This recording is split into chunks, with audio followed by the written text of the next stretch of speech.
All right, we are going episode 28, baby. Hello. So Oh yeah, yo.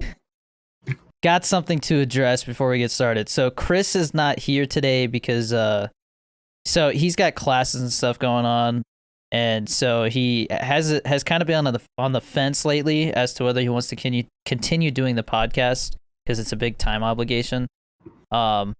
So we don't know right now. It's kind of up in the air whether he's going to continue doing it. If he does, cool. If not, we're probably going to change the name because it is Cool Ranch Corner and his name is Cool Ranch Chris, you know? So I guess we'll have a better answer for that next week when we do the next episode as to whether we're rebranding or not. But hopefully that's not the case. But no Chris today, so it's just the three of us.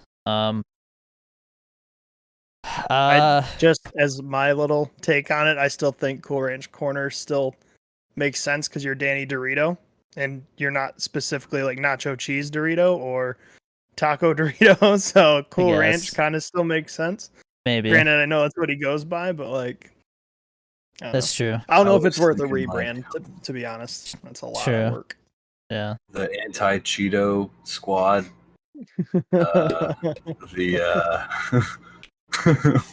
Well, we have Creators Unite, and then we have the Burn Down Cheetos weekly meeting. Just a podcast where once a week we get together and just talk shit about Cheetos. Exactly. Pretty much. That'd be fun. So I know Kyle was out of town. I was obviously out of town. I was gone for a week. I went to Disney World, which was awesome. I was too. I'm wearing my Tower of Terror shirt. The best ride there. Oh, you're filling in Chris's spot with the lag. Am I? Oh, yeah, a little bit. That's weird. Okay. Should be good now. I also got a new PC, so I'm really happy with that. I was gonna say that new PC's Let's go. Gotta be kicking in. Finally got RTX 3080, so now I don't have to use my CPU to encode my stream. Yeah. So like I was actually playing Fortnite and getting like I think my average low was like 150, and then my and I think this is on medium settings. Or maybe it was low, but like the biggest thing is if you have the 3D resolution like any less than 100, it looks like dog shit. The graphics look terrible, so I keep the 3D resolution at 100, but everything else is low. And I have it capped at 240 FPS because that's what my monitor does. So it fluctuates between 240, and then like when things are all chaotic, it's like 150. So did you try playing on Ultra? Yeah, I did. And streaming? I didn't stream it, but like I like played with it like to see like what I would get, and I think with Ultra all settings high, I was getting like 130 frames or something like that. So okay. Yeah. Gotcha. Yeah. And like I play it on that. I got 2080. Yeah. I don't really worry about frames because like, I don't either. It's not going to matter to a streamer or to a stream. Yeah. It's not like they're going to see that. So. Everybody's like, you got to get more frames so you can shoot people quicker. Like a millisecond faster. Yeah, like literally. Yeah. Like half of a millisecond. Do you see much of a color difference at all? Like the graphics like feel like brighter and more vibrant? Not necessarily, because like the graphics in the game are still the same. It's just like I can my PC can handle the load of higher graphics better, man. What I'm really excited to do is play like I've thought about playing through like the Modern Warfare campaign again, because like that's a really good looking campaign, and I played that on my 1080 Ti, and I was like struggling to get like 60 FPS on like I think like medium or high settings.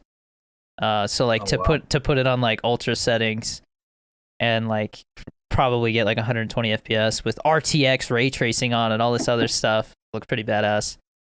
Do you mean the 2019 remake or the remake? The Call of Duty 4? Oh, okay. There ain't no ray tracing in the Call of Duty 4 Modern It Warfare. looks beautiful. The remaster for 4 looks incredible. Like at least from what I saw on PS4. Yeah. So Yeah. I did play the Vanguard beta before I left. what'd you think? It's very buggy, and like the fact that it comes out in like a month, it's not looking good. But I will say that the game feels better, like because it's the Modern Warfare engine. The destructive barriers and stuff is really weird. Like I don't get why they added that. Yeah. Like it kind They gotta of compete with Battlefield. Well, I Yeah. mean, like, it looks cool when like you're shooting around and like all of a sudden you can just like bust a window open and start shooting people, you know. But like when you're walking through, like just like a side alley, and there's like a random wooden fence in the like random wooden barrier in the Yeah. road, and you like if you sprint and hit it, it breaks. So like you're just like boom for no reason, you know. Yeah. Like it's just random. The sniping feels very weird. I don't know if anybody Mhm. felt that way. Good. Yeah. No, Sick like of the sniping and COD. no, like people are still getting crazy shots and quick scoping and all that stuff, but it just feels Ah, damn clunky. It feels clunky. Oh, The whole Okay. thing, it felt like World at War. mhm. Like the clunkiness of World at War with the graphics of trying to be Modern Warfare 2019 is how I felt about it. But like also, I thought, and I don't like Cold War. I thought the Cold War beta was smoother than Vanguard. But like Yeah. I absolutely despise it, to be honest with you. I What did not. Vanguard? I thought it despise was so. I Yeah, I was like- I had fun. I like the gunsmith. The gunsmith has got even more to it, but I a lot of it is just historically inaccurate because like they had to like compensate for the fact that there wasn't as many attachments back then and stuff. So that's very strange. And then the other thing was like there's this sun glitch. I don't know if you saw where like Oh, the sun is Yeah, horrible. they tried to make the sun look really realistic, but something was broken on it. And so like if you even had like one ray of sunshine in your like line of sight, it would like white out your whole corner of your screen. Like you're freaking staring into the sun. Like And I'm just flashbang like, level. Almost. yeah, like it's like you can't see anything. Yeah. And so Yeah. like that was very annoying. There's just little things where it's like this. They say that this game has been in the works for how long? long time. A long time assume compared to 3 Cold years, War. Each right? one usually is in at least 4 or 5 years, I think they say, because each team is Right. working on one while the other one works on the other. But They go the people back who and made forth. this are the ones that got fired from Cold War. So they got fired from Okay. Cold War, and then I Hmm. think they had like a year and a half to make this, or 2 years, or something. So not the full Wow. 3 years. But Wow. for Cold War being rushed in like half a year to get it to like a playable state, like it definitely feels like Vanguard is there's like no excuse for some of the bugs they're in, and it's like how is this like Right. it's like do they have half of the people working on it or something like that? It just doesn't make any sense Well, to did me. you see Activision settled their lawsuit? I did Finally? not. They already that was quick. For 18 million, and then somebody made a point that the CEO, I believe it's the CEO of Activision, is set to make 154 million. Wait, So it's like- what To settle. what lawsuit are you talking To about? settle was only 18 million, because you didn't hear Yeah, about sexual that? No, stuff, I right? know there was a huge lawsuit, but like Huge that sexual went to the harassment and everything happening in Activision, and just like But that- employees getting treated like shit. but that went to the state. It went to a state level. I feel like there's no way that would have been settled already. I just seen an article this morning. Like I said, you never know on the internet how accurate anything is, but I like it. I think Just, Activision yeah. had more than one lawsuit going on. I believe the article also said it was the one pertaining to the harassments and all that. Huh. Dude, because it like that was a really it did not look good. They were like shredding documents and then being like, "Oh, what are you talking about?"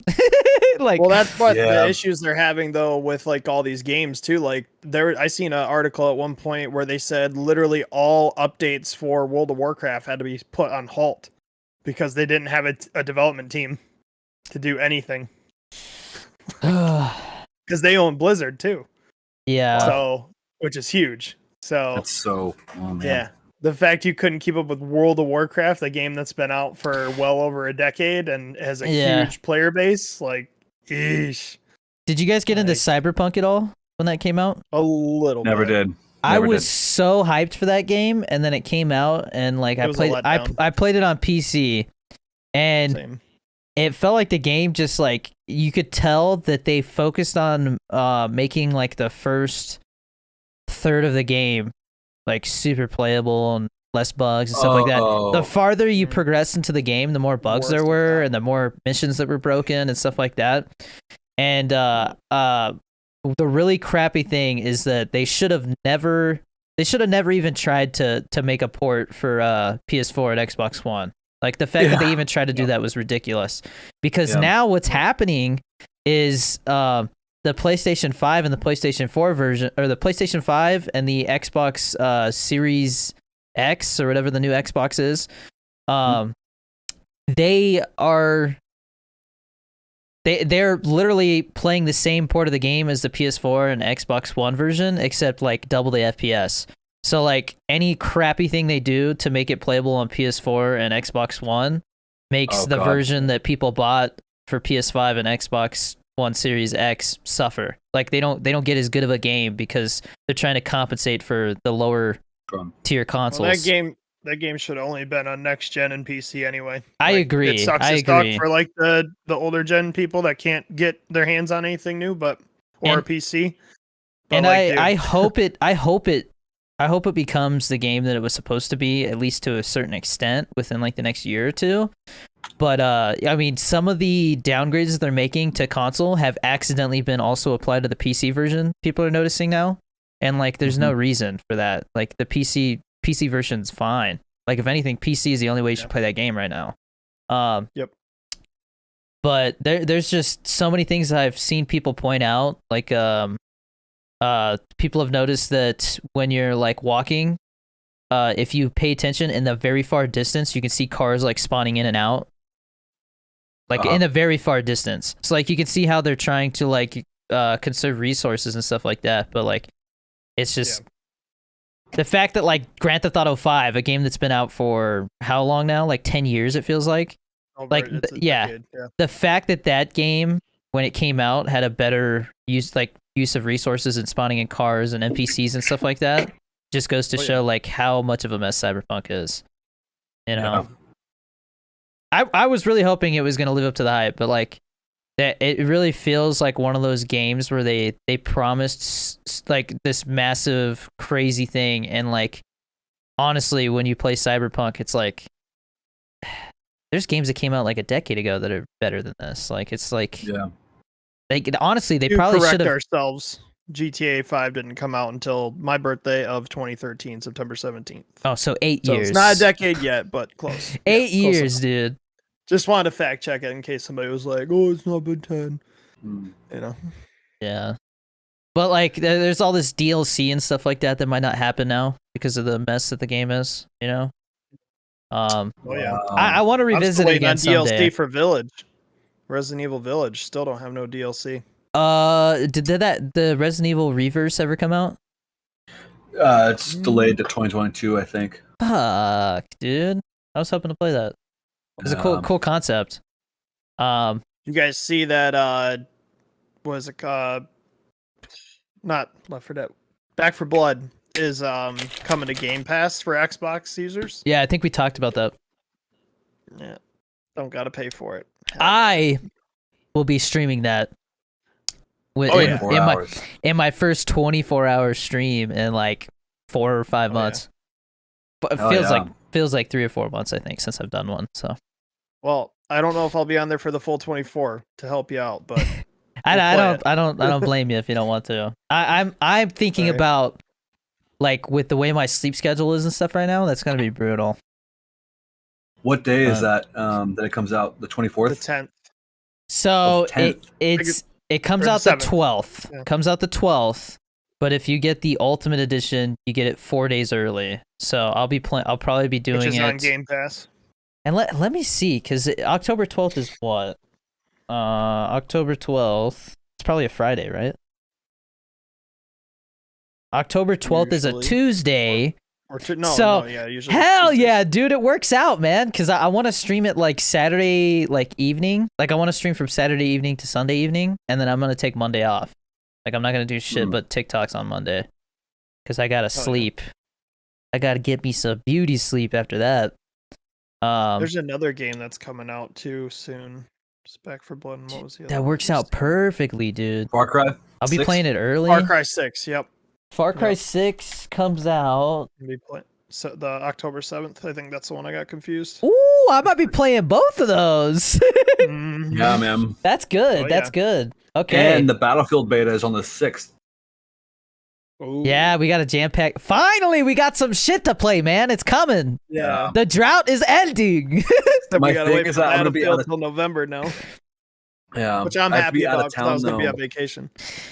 Dude, that makes me nervous though, man. The fact that they have to delay it a month, like, those investors are like, we got to delay it the least amount possible. They're like, give us 3 months. I'm like, we'll give you a month. Mm-hmm. And they're like, okay, because they want it to come out by the holidays, and like, they don't want to miss that window. But the fact that they have to delay it a month, it's usually never enough time. The only reason why they had to is because of COVID. That's what they said in their announcement. Was COVID set them back so much. They said they have last week. They said they still have finishing touches to do, but they delayed the beta as well, which makes me think it's not in a playable state. Like there's something wrong with it optimization wise. So we'll see. I'm really curious. We'll I like, because you look at Call of Duty, and I would honestly say that this Vanguard beta, at least the one that I played, because there was different, there's like the early access one, blah blah blah, for PlayStation and stuff. The beta that I played, server wise, was pretty smooth. Like I feel like every time there's a beta or like a new COD comes out, the first like day or two, servers are dog shit, and like everybody's having trouble trying to get into the game. But the server wise, the beta was pretty smooth, and so I'm curious to see if Battlefield has any issues when they do their beta server wise, because I got early access. So, oh yeah, I think I could play it on the 7th. Maybe. Dude, that's like a week away. You guys got to get New World. I don't have time for that game. Got to do it. You got to do it. That's one of those grindy games. Got to do it, man. I can't. Get a grind it's game so right fun. I can't. I don't have the time, dude. Fun. I don't have enough resources up here to play a game like that right now. Dude, I know. That's why you hit me up, because we got to get these Venom flavors out, and I was like, dude, New World just dropped yesterday. I'm like, no. Yeah. I had to play it a little bit though. I got a question for you guys, because Kyle, you're in Florida. Yep. Ben is in California. I'm in New Mexico. So New Mexico, I was not paying a whole lot of attention to it, because I was like, okay, so they're not going to sell marijuana here until April of next year. Or it says at the latest, like sales people will start opening their own like shops for recreational sale by April. Correct. But apparently back in June, I think it was like June 21st, it is now like legal for anybody over the age of 21 here to just possess it. So like if you get pulled over and you have it, like you're good. So I'm like, up to a certain amount. Yeah. I believe it's, I think it's 2 ounces. 2 ounces of flour, and then I think it's up to 16 grams of concentrate, which is a lot. That's a lot, dude. That's a lot. Because those pens?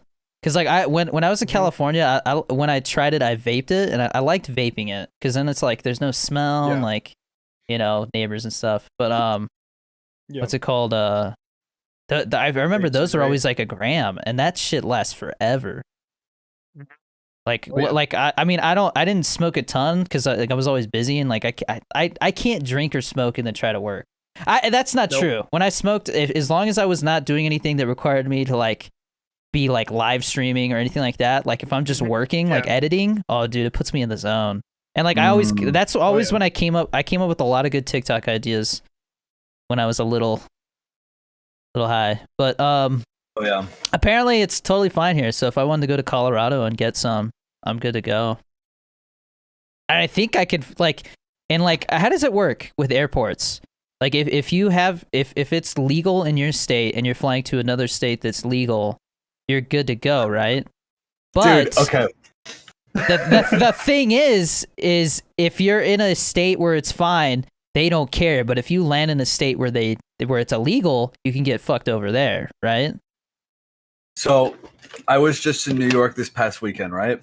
Mhm. I completely forgot that this is where I keep all my shit. In a pineapple? I completely forgot that I had this, which has. Am I allowed to show it?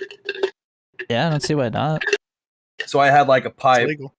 I Yeah. had multiple lighters on top of, just a little bit of.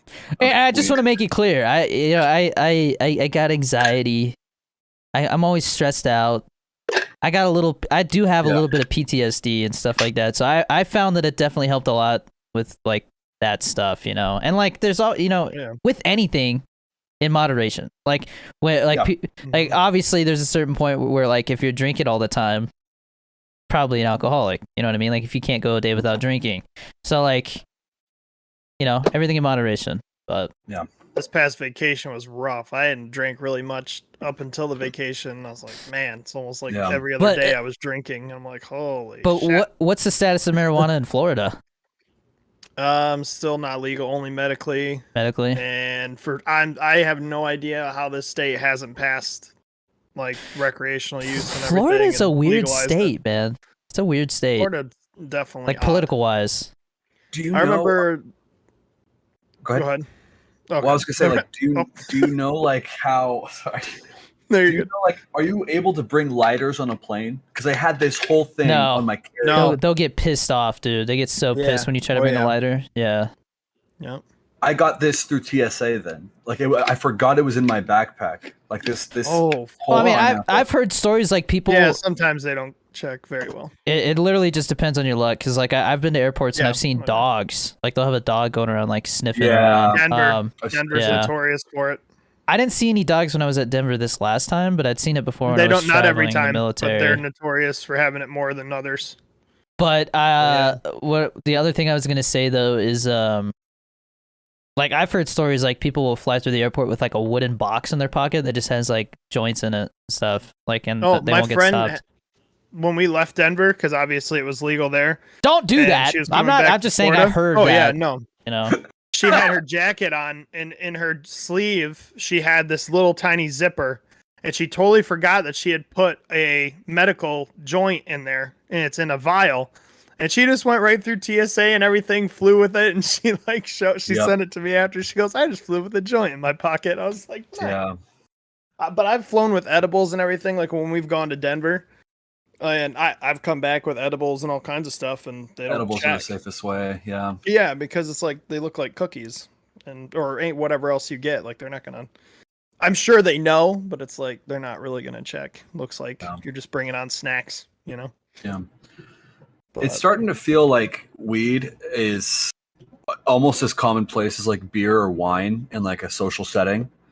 Because I've been to a and I think like just one or the other. You pick your poison, I hate ever since I tried marijuana, like my desire to drink has just like gone away.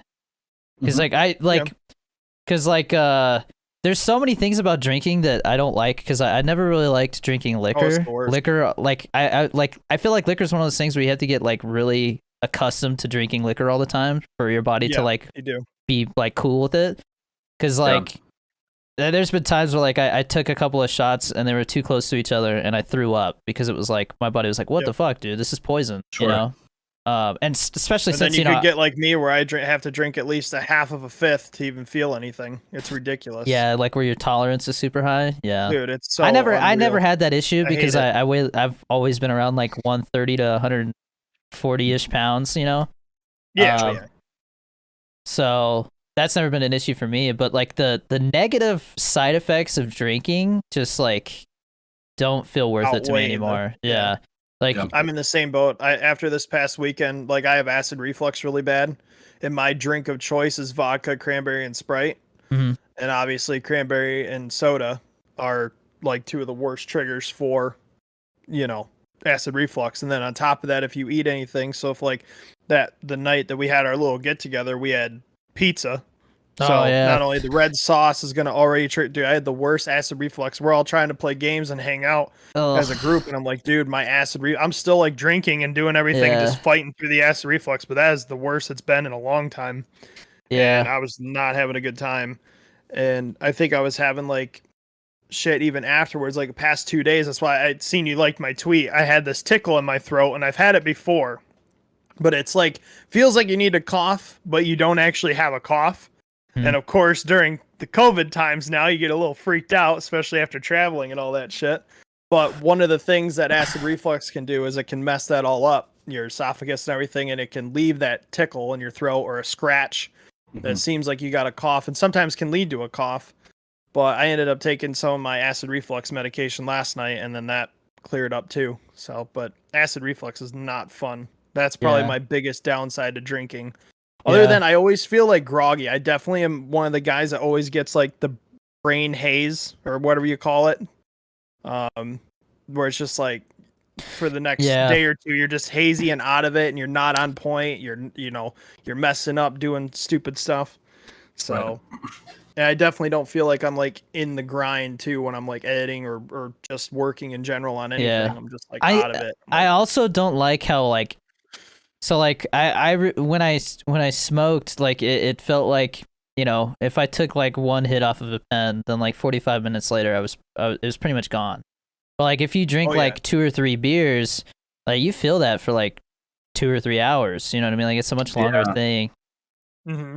And then you get dehydrated and like, like I've like after I did the comedy improv show, everybody who did the show, we went down the street to this like pub and got some beers, and I had one like 20-ounce Guinness, and I had a pounding headache after that because I didn't drink enough water that day, so it just dehydrated the shit out of me. Also drank a Guinness though, and that's real. Oh, I've always drank Guinness. I love Guinness because it's nitro, and so like because I get super bloated. Right.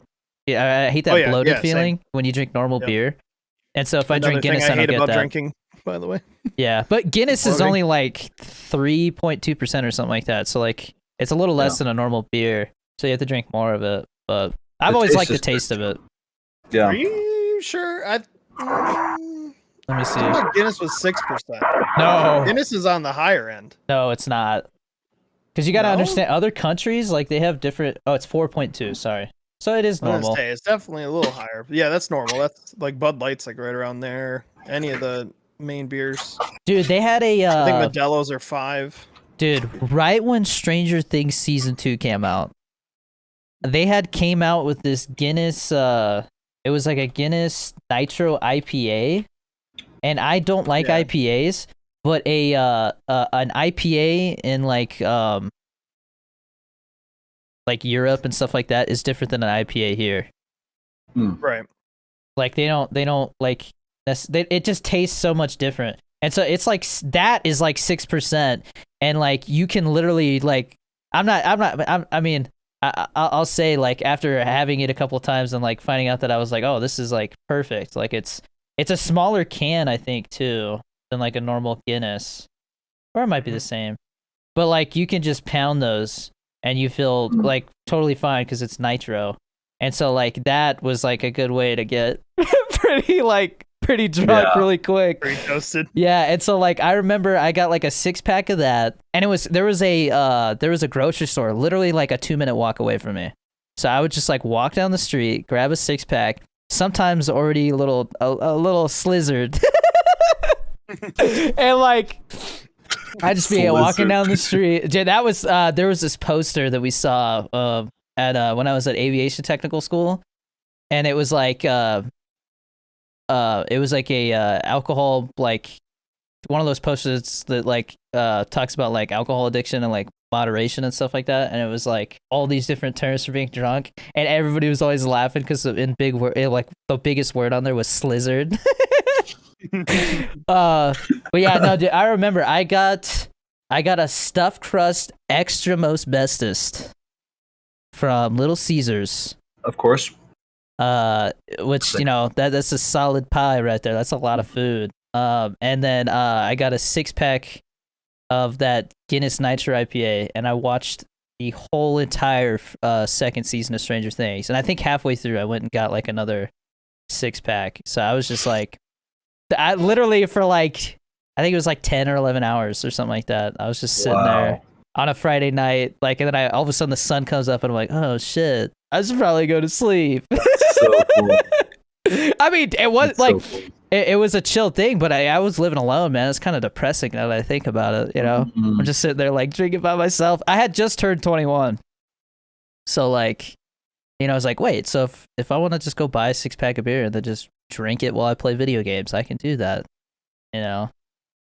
That was never a thing before that. That's cool. Have you ever tried Belching Beaver? They're the hell is that? Is that a beer? The best nitro. They make like it's like Belching Beaver's like a brand. They do like other beers, but like their nitro milk stout, I think is what it's called. Some kind of like cocoa. You got to be thing. careful with like milk stouts and stuff though, because you drink too much and it'll upset your stomach. At least in my case. Yeah. Like I went to like a beer. There's a beer and bacon festival in San Francisco, and so like you literally just go around and they just let you try beers. Like you pay like $40 for a ticket, and bacon, like all kinds of bacon stuff, like bacon pizza, bacon sandwiches, bacon pastries, all kinds of stuff, right? And it's like in like it's in this like town square type area, so it's like a ton of people. And I tried a lot of milk stouts, and all of a sudden I was like, dude, I don't feel good. So I was like, oh, did you like which ones did you drink? And I was like, a lot of them are like because I kept going around. I'm like, I like Guinness, and they'd be like, oh, try this, and it's like a stout, you know. But like a lot of them were like really heavy, and so it was like, ugh. The heaviness will fuck you up for sure. But Guinness is not Guinness. I'm pretty sure, like okay, this is gonna sound weird, and like we never really talk about alcohol and like, you know, like marijuana and stuff like that much, so I feel weird talking about it. But sure. if you had to, if somebody's like, okay, I don't know, just to throw a number out there, like $100,000, you have to drink a keg of beer or whatever, like you have to finish it within like 24 hours or something like that. I don't think that's possible, right? That's a lot of beer. You can't do that in 24 hours. I know friends. But like, okay, if you had to drink a keg of beer, like what type of beer would you choose? Because I think Guinness would be super easy compared to other ones to drink, for me at least. Bud Light. Bud Light. If I had to, if I was doing an insane amount, yeah. If I had to pick it'd be something light. If I had to pick a light beer, I'd probably go with Miller Lite. Miller's so. You don't like Miller Lite? I don't. It's one of the worst beers ever. Bud Light and Budweiser to me, I just never. Like I was like, these are just like, I don't know. Like they're fine.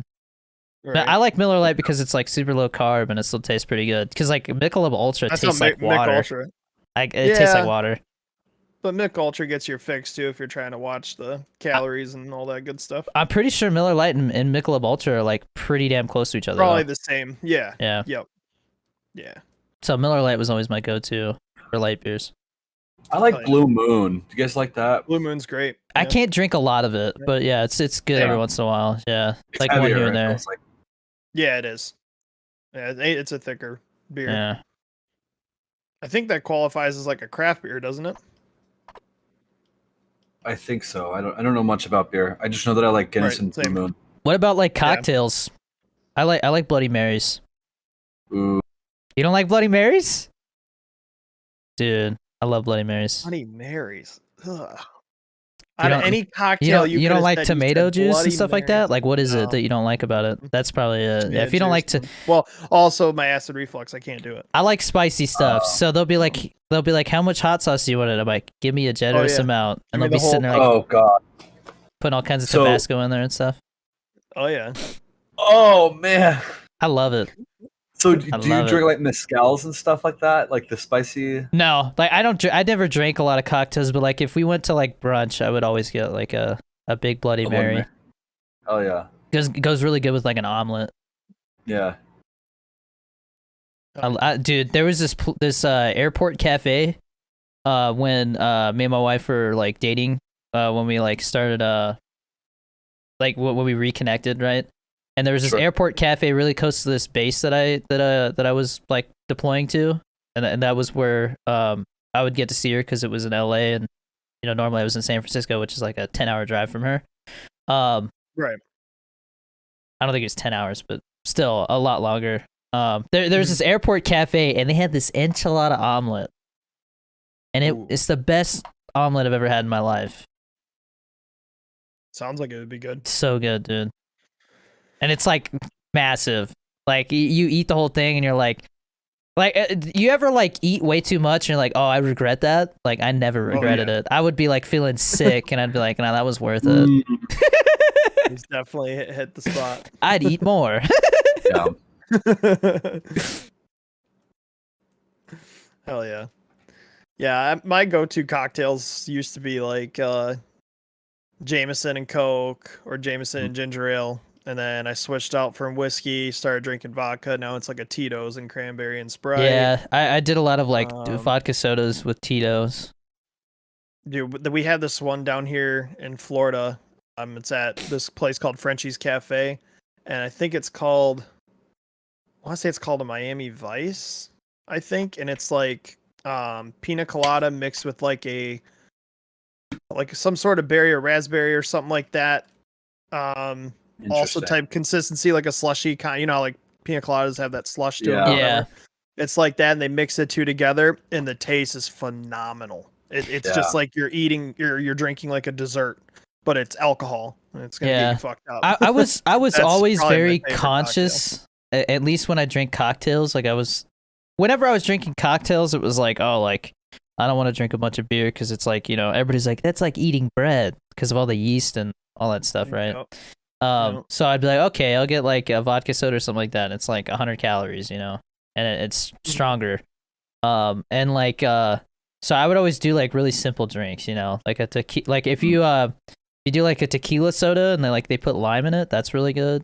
Like it was basically like simple drinks, not a lot of calories, stuff like that. So I never really tried a bunch of stuff.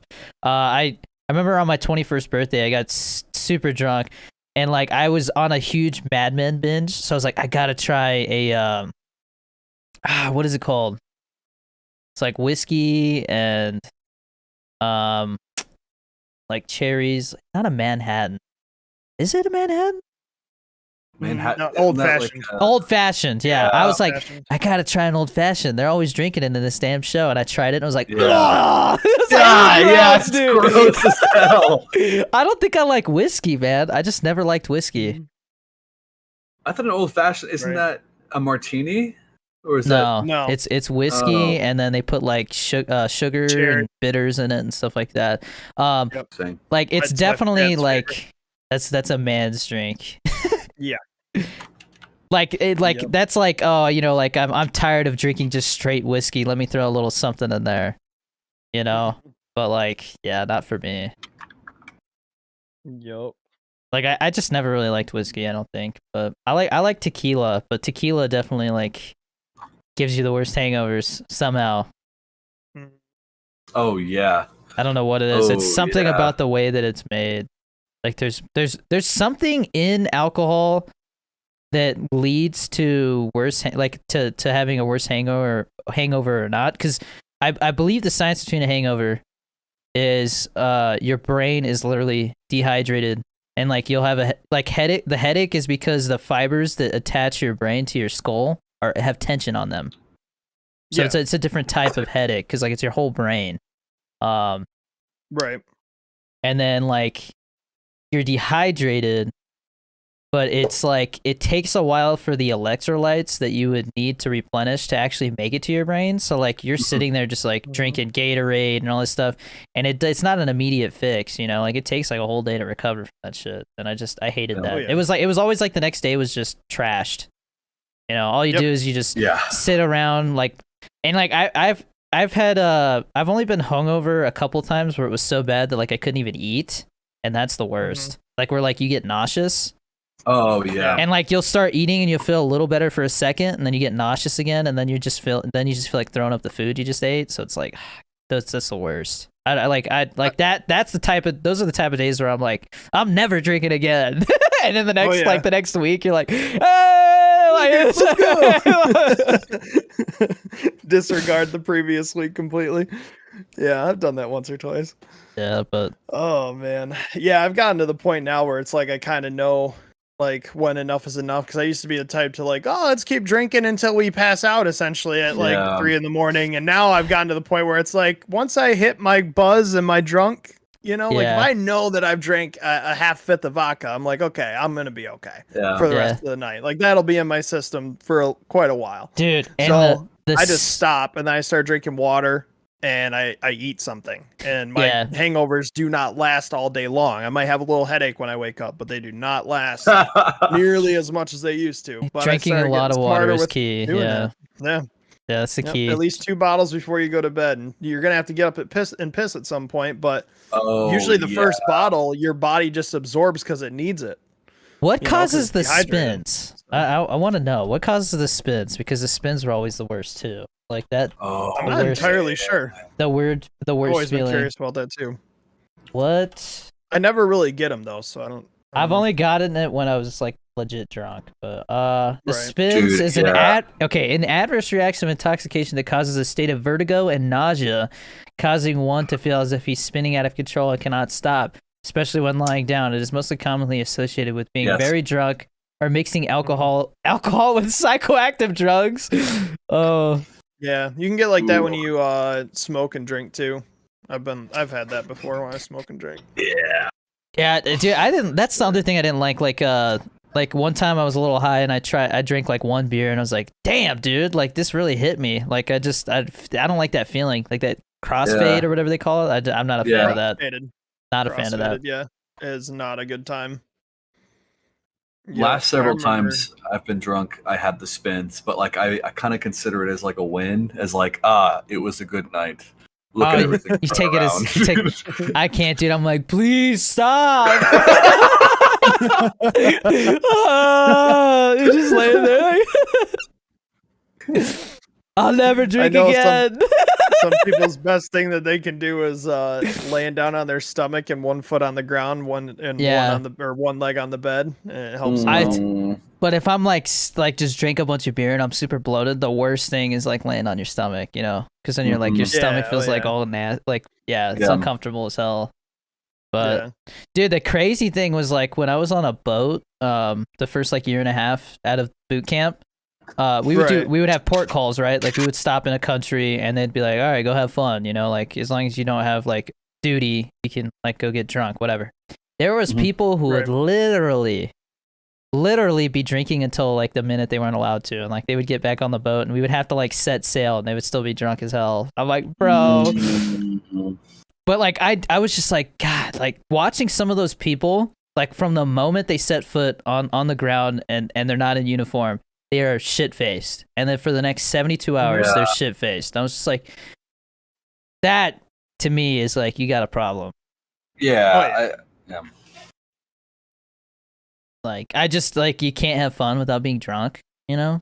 Yeah, that gets old. I Yeah. feel bad for those people. I think like the best times being drunk is like depends on the venue. You know what I mean? Like depends on the night. Like it's always in celebration. I think is when I Mhm. kind of like let myself go to that next level. But like when it's just like hanging out and stuff and like at somebody's house, like I can't bring myself to be crazy drunk, you know? But I've never Yeah. been. I don't think I've ever been super high either, though. So like, what happens like the higher you get? Like what starts to happen? Like do You you start to like get tired? I guess that would depend on what you're I smoking. think it just knocks you yeah, out, man. it Like, depends on the tired. strand.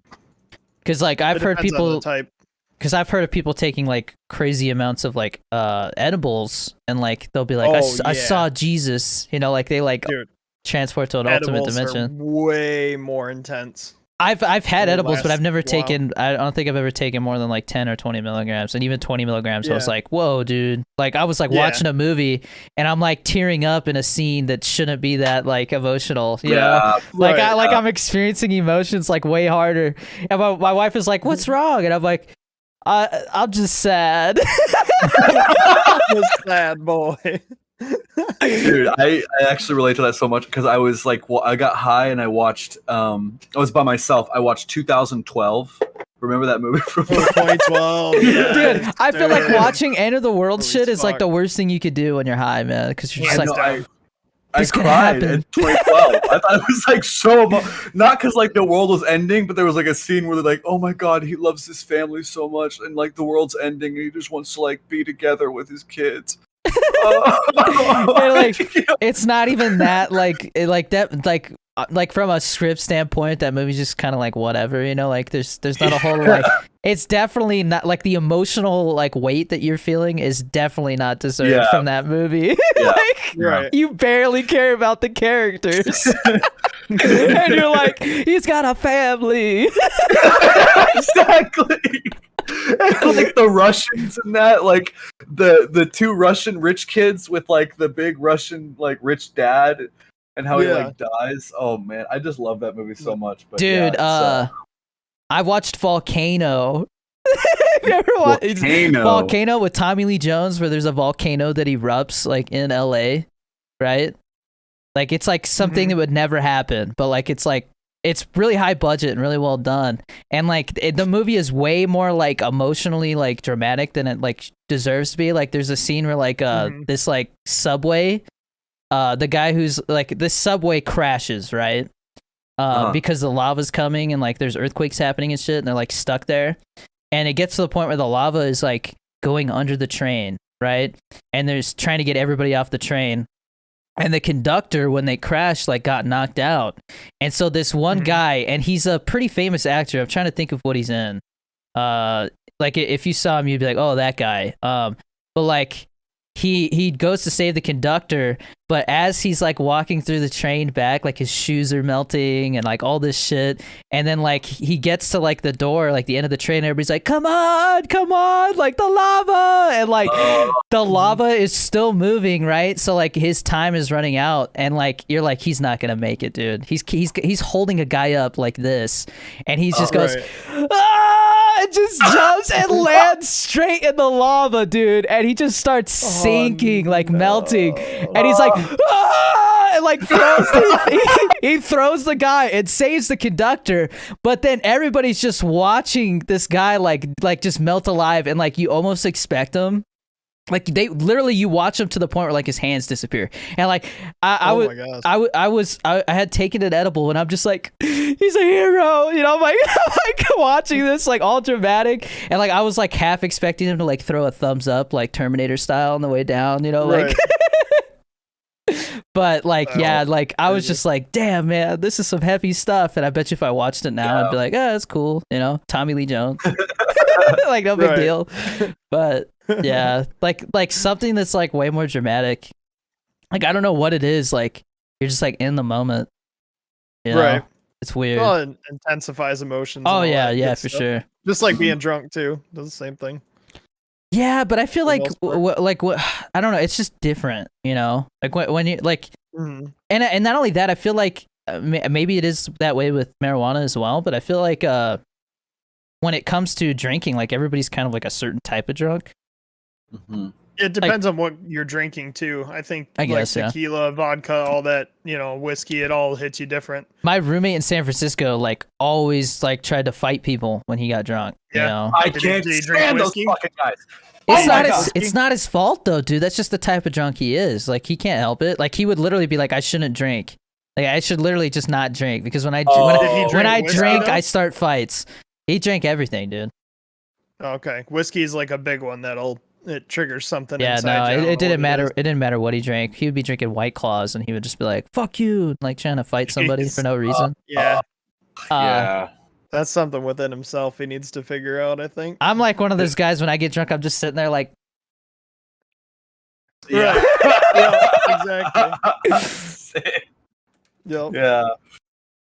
There was there was like this conference I was at where this guy, it ended up bringing us closer together, and like we're great friends now, but like this guy that I had met who was like this really like high up, or what I thought was like a really high up, like very serious, like good businessman kind of thing. I first meet him, I'm like, wow, this guy's very like well clean cut. He's very like, and I was like intimidated. I was like, damn, like what would he ever want to do with a guy like me, or like our company kind of thing? And we get drunk with him, and he just is completely this different person, where he's like you said, thinking everybody wants to fight. He's like, "You trying to scrap, bro? Like, I'll fuck you up.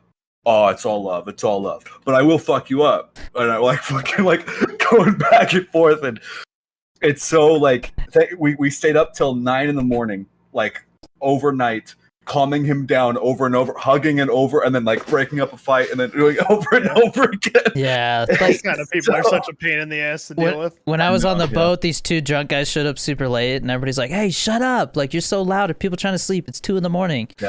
Like on the boat. And like this guy's like, "Fuck you!" And like he's trying to like he's trying to like start a fight, and like somebody comes up and is like, "Dude, calm down!" And he like socked him, like the drunk guy like socked him in the shoulder or something like that, really hard.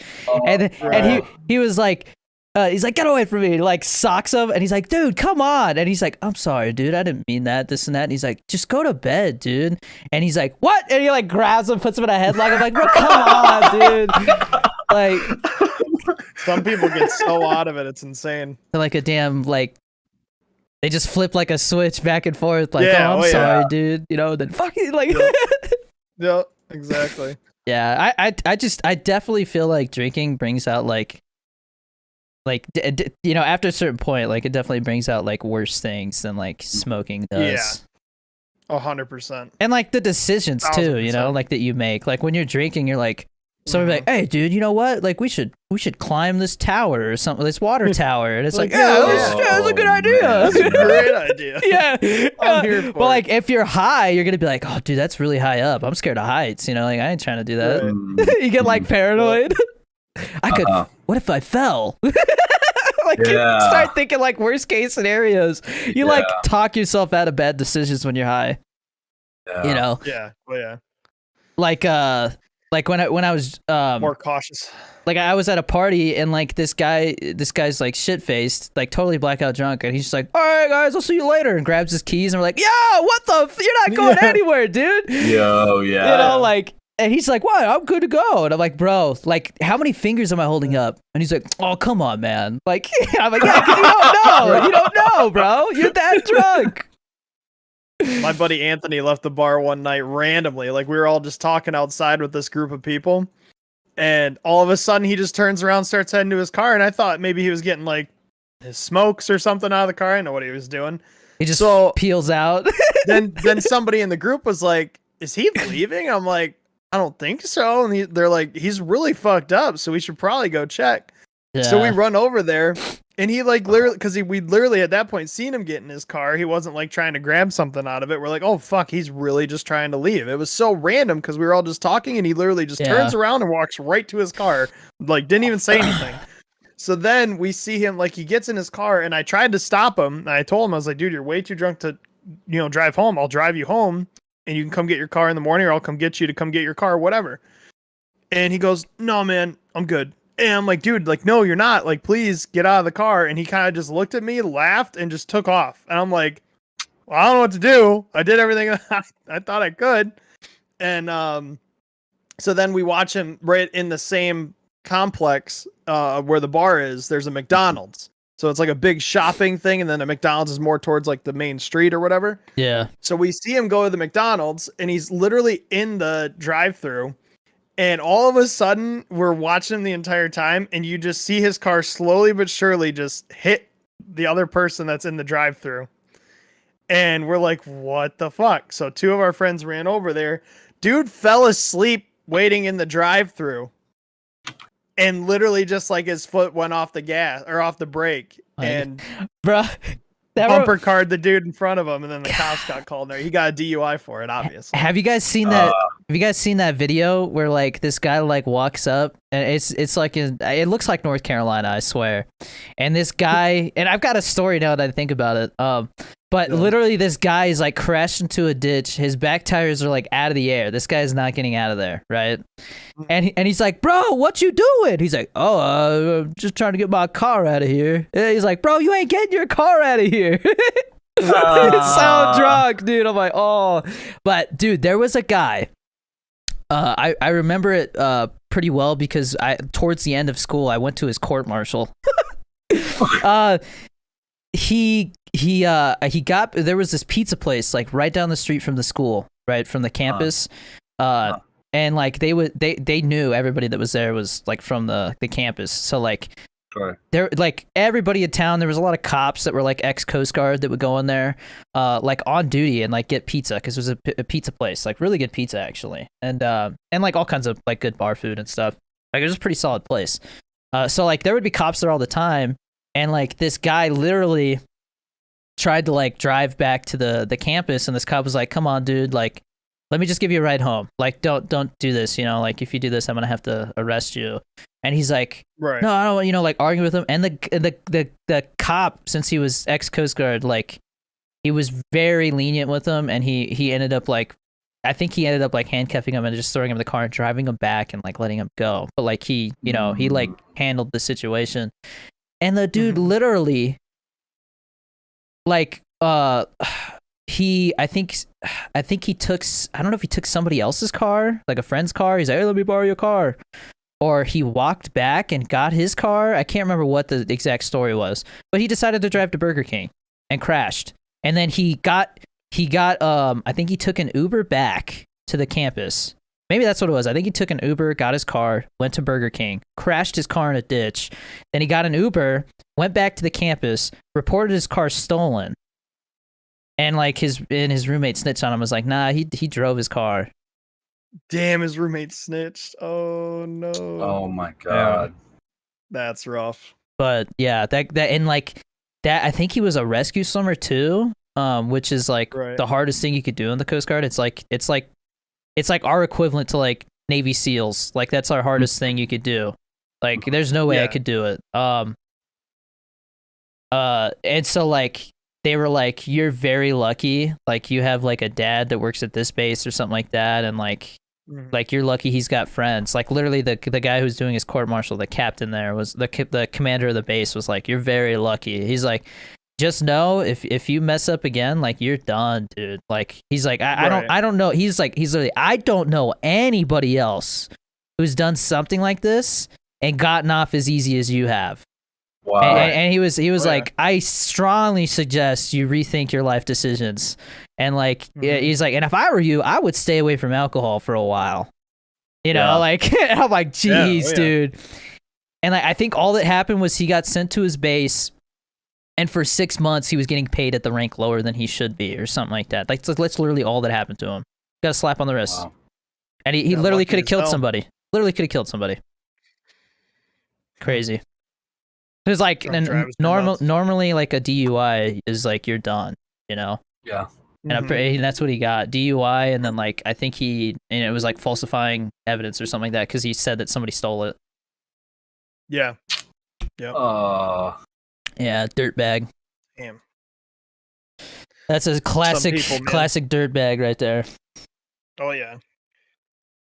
Definitely. Oh shit! Do we want to talk about vacation at all? I was literally just thinking that. So, I guess you could start, Kyle. Like, what did you do? You went to like a concert? Well, or festival? So it's actually a pretty interesting experience. So I had went up initially so I'm from Michigan originally, for those that don't know, and I went up there because my birthday was September 17th. So I wanted to go up there, hang out with all my friends. Don't really have a ton of friends in Florida, so I'd rather go and kick it with all my friends up in Michigan. So we wanted to go and do that, and then I'm a huge Machine Gun Kelly fan. So his tour was rolling through Detroit at the same time that I wanted to go up there, so I wanted to go to that show. And most of my friends, like I got lucky because I live in Florida, and we got a Jacksonville show with MGK back in May. Then he announced tour. So most of my friends have not seen him in almost 2 years because of COVID.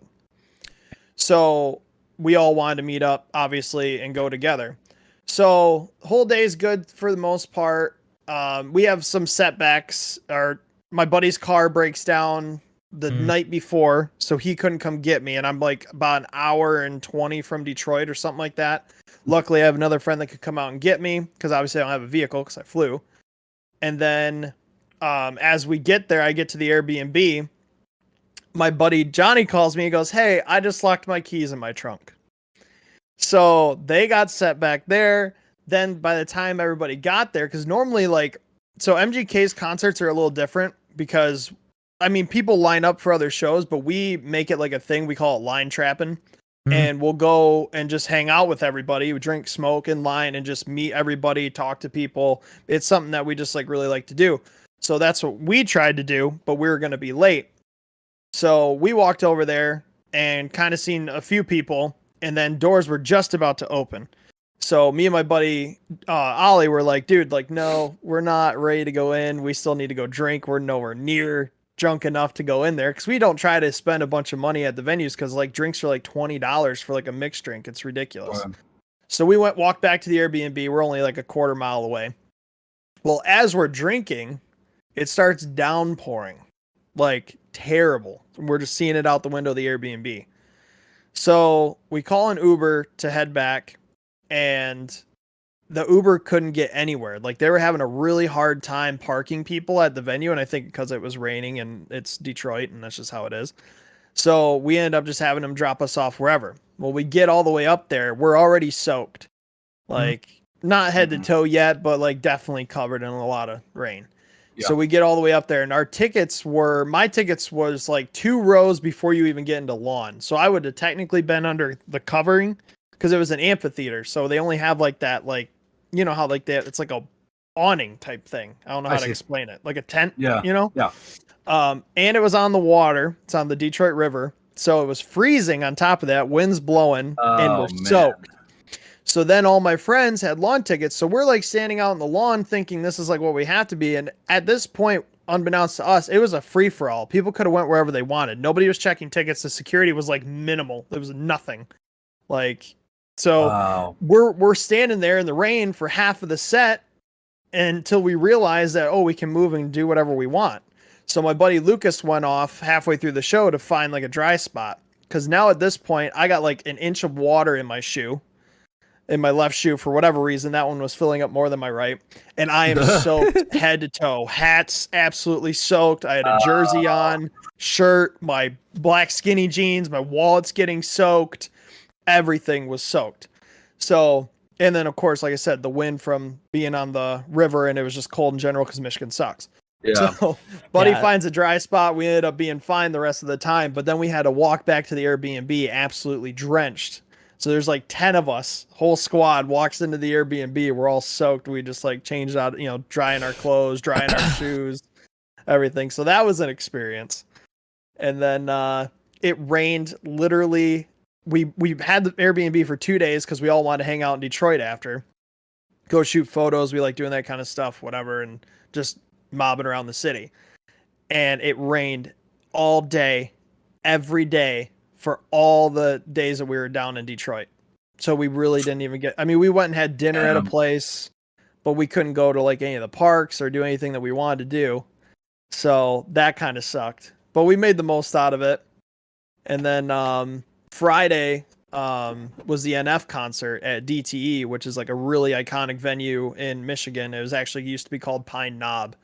And then it was, now DTE, and it's a massive, also an amphitheater outdoor venue. And it was huge. And again, for those that don't know, I went to high school with NF. So it's a really big deal for me to see him, especially in Michigan. So that was why I wanted to go up there. And it was sold out. It was amazing. His stage presence was like unreal, because like the front of the stage levitated, so it would go up on a lift, and then behind he has a drummer in the middle of the stage, and behind that another lift goes up in the air from the stage. So have you ever seen cool. I saw Blink-182.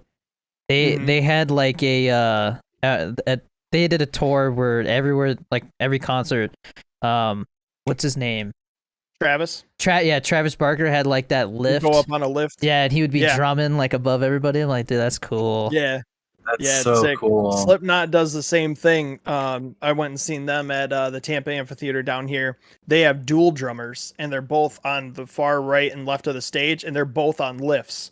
So they'll go up into the air, and it's not even they get lifted in the air, they spin around at the same time, and they do that. But they used to have their Avenged Sevenfold's drummer Joey back in the day. I think his name is Joey. They put him on a lift, and they made him go upside down, and like all kind. There's a video on YouTube, you can look it up. He's upside down drumming and just on this crazy lift, bolted in place. And just, going nuts. I It can was just imagine amazing. that going wrong though. Like he's oh, Yeah, just, no, he just killed it. falls. He absolutely killed it. It was awesome. He's like But seatbelted what in. really sucked, yeah, what really sucked about the NF show is that we were late because it took us a while to get in, and then the girl that I was with, she didn't really get to pregame at all. So we were pre-gaming out in the parking lot real quick. Then we had to walk all the way into the venue, and that took a while. And then we had to go to the bathroom, of course. And of course, the women's line is way longer than the guys. I was able to go right in. She had to wait. So as we're waiting, and we usually artists, it takes at least 10 minutes past their normal set time to come on stage. 10 to 15 minutes usually they're behind. Nate goes on right at 9 p.m.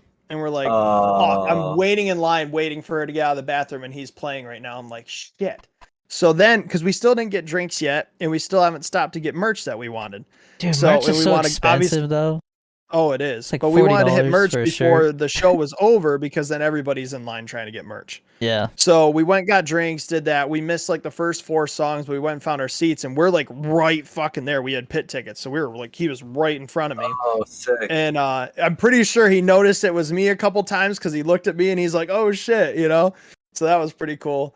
And I ended up being able to film that show because I do that for like my YouTube channel and that. But I missed the first 4 songs. So I was like, I really don't want to post it because I normally am like full show, front row, whatever. Sure. Well, then I realized he was coming down to Florida at the Tampa Amphitheater where I had seen Slipknot. So I'm going next Tuesday to see him. So I'm just going to record those first 4 songs. I'm in the pit again. So I'm just going to record those 4 songs and put them up. But his intro, like the beginning, how he starts the show is he comes up the lift behind the drummer.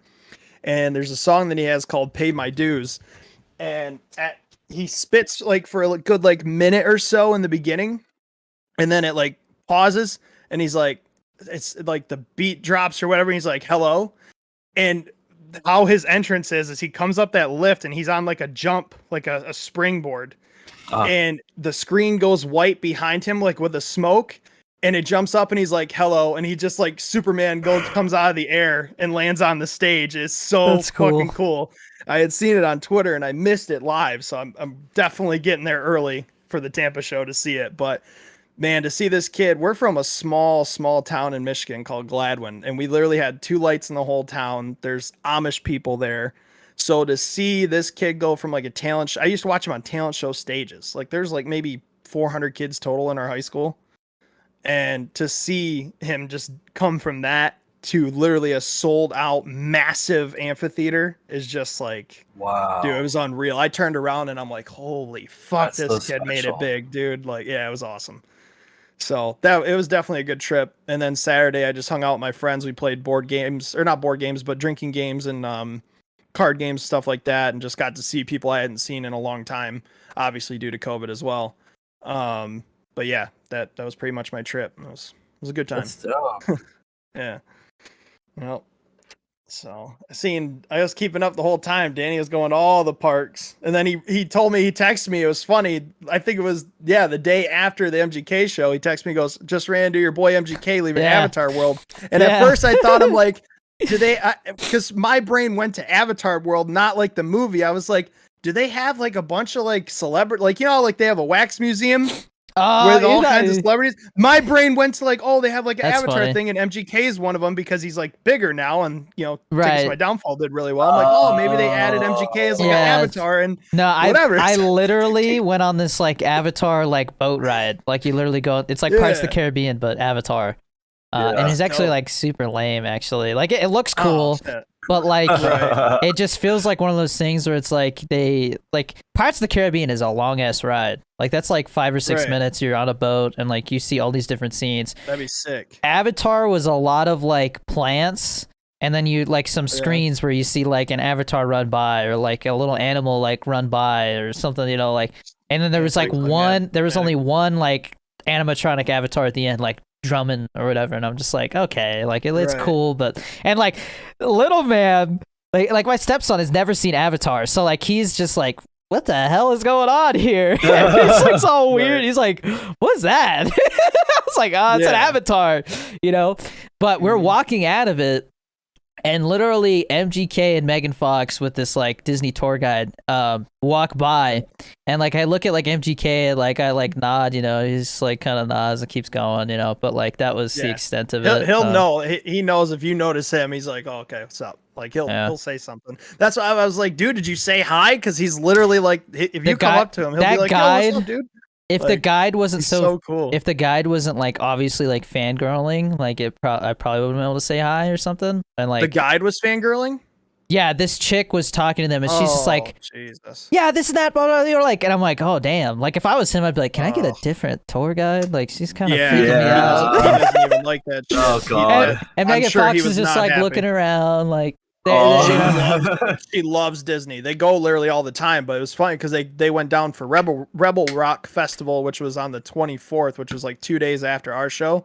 So anytime he gets free, and he loves Florida, so anytime he gets free time, they go to Disney and Universal. Yeah. You'll see them. They're probably like one of the biggest celebrities that you'll see out and about. Is the chance you have to see them out and about at these parks and stuff is huge because they're always there. Yeah. You know, and she has kids and he has a kid too, so they usually take them and do whatever. But yeah, Kells is cool. Like I'm surprised that you weren't able to like go up and say hi because it kind of sucks. That guide was so just dope, like, dude. I could tell like they were just kind of like whatever, you know, and like she's just like just he gets talking 1,000 miles an hour. Oh, he probably had his annoyed face on. He's like, yeah. They were just walking, just kind of looking around, like just whatever. Yeah, and then like it's funny because my wife's like the next day she's like, look, and it was a TikTok. Somebody was like when MGK and Megan Fox like go on like the Avatar ride like right after you or right before you, and like they literally like did like 2 empty boats before them and 2 empty ones after them, so nobody would bother them. But like they're just in their own boat, just like chilling. Yeah, it's pretty cool to see they get treatment like that. It's dope. Yeah. But dude, Disney World was awesome, but at the same time, like I feel like the way that they have it split up into 4 different parks makes every park feel like it's like almost not enough. Like Disneyland, like it's not what you cut out. Like it just makes it's almost underwhelming. Because like in Disneyland in California, they have 2 parks, right? They have Magic Kingdom and California Adventure. And like, because there's only those 2 parks, whenever they add a ride, you know, like they just literally add it to one of the parks, you know, or like they replace one, whatever. But there's like a decent amount of rides for the area in California, whereas like Florida, it's like way more spread out, and there's the 4 parks, and there's like like Magic Kingdom, you have to like take a ferry or a train to get there. Like there's like a huge distance because of this like little lake or whatever, or it might be the ocean. I don't know, like a channel from the ocean or whatever. But like Magic Kingdom is the first one we went to, and it was cool because you know like that's where Pirates of the Caribbean and the Haunted Mansion and Jungle Cruise and those rides are at. But there was a couple rides like Splash Mountain and stuff like that where like the height requirement was 40 inches. And my stepson is literally like right at 40 inches. He's like 39. He's like, literally this lady was like, he can't go because he's an eighth of an inch too short. I'm like, are you kidding me, dude? Right, you know? Like, who cares? Yeah, like I definitely didn't know Lil Man was your stepson either. Yeah, he's my stepson. It's my wife's kid. He looks like you. That's what people say. That's crazy. Yeah. That's crazy. I didn't know that. But we got to go on Splash Mountain the 5th day because the 5th day we went to Magic Kingdom because there's 4 parks and we had a 5-day pass. So we went in the afternoon. So we had like 3 hours to go on rides. We went on like Pirates of the Caribbean, Haunted Mansion, like those rides again. And then they let him go on Splash Mountain this time, which they didn't let him the first time. And Splash Mountain is such a badass like little ride, dude. Yeah. And there's like this Thunder Mountain Railroad one, which is like you literally get like a little like it looks like a train you would see at the mall, but then it just hauls ass around these like mountains and stuff, and you always feel like you're gonna hit something like, but it dips down and like that's a lot of fun. Did you guys go to Universal at all? No, Universal's more adult. Like the rides are a lot like you have to be taller and stuff. So we were like, it's kind of a waste to take little man to that one. But for sure, my wife and I might go to the one in California at some point, for my birthday in March or something. We'll make a little trip. I'm gonna be heading there soon to do Halloween Horror Nights. Yeah, because that was going on too. So like, because my mother-in-law was there to go to that with her boyfriend. So like we went and got dinner, and then like they went to it after that. And apparently it got rained out, so they had to go the next day again. Oh, that sucks. We got pretty lucky with the rain. It was like every time we would like leave a little early to like beat the crowds, because like because Magic Kingdom is where they do the fireworks, and so like everybody crowds around and they leave literally all at the same time. Like that sucked. Like the walk back took like half an hour just to get to like the ferry. Right. Just did you guys end up going to the show that I talked about in Animal Kingdom? What show? You like sat in, like there's elephants would come out and like all kinds of cool stuff. People would oh riding yeah, they like, have a like safari a tent thing. No, I didn't go on that. But there was a safari one on that was like 20 minutes. And dude, they legit have like a little Africa out there. Like there's all these animals that you would only find in Africa. Like literally you go over here and there's crocodiles. And like obviously they had like certain, like the crocodiles are going to like eat the other animals. So they have them like in their own area. But like you go over here and there's termite mounds and there's like gazelles over here and zebras over here and like all this stuff. And I was like, this is really cool. There's a baby elephant. Disney has to go over the top for sure. Yeah. Reputation. So like Animal Kingdom, I think is probably like the lamest park, but at the same time, like the most like some. Well, you have to understand, like a lot of the rides. Put Animal Kingdom over Epcot or under Epcot? Yes. Oh.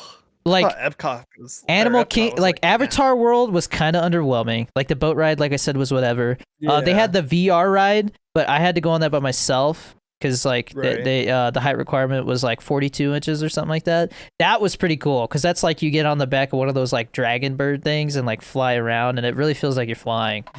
Oh wow! How is it with like with COVID the way it is now? Do they do anything? You only different? had to wear masks inside.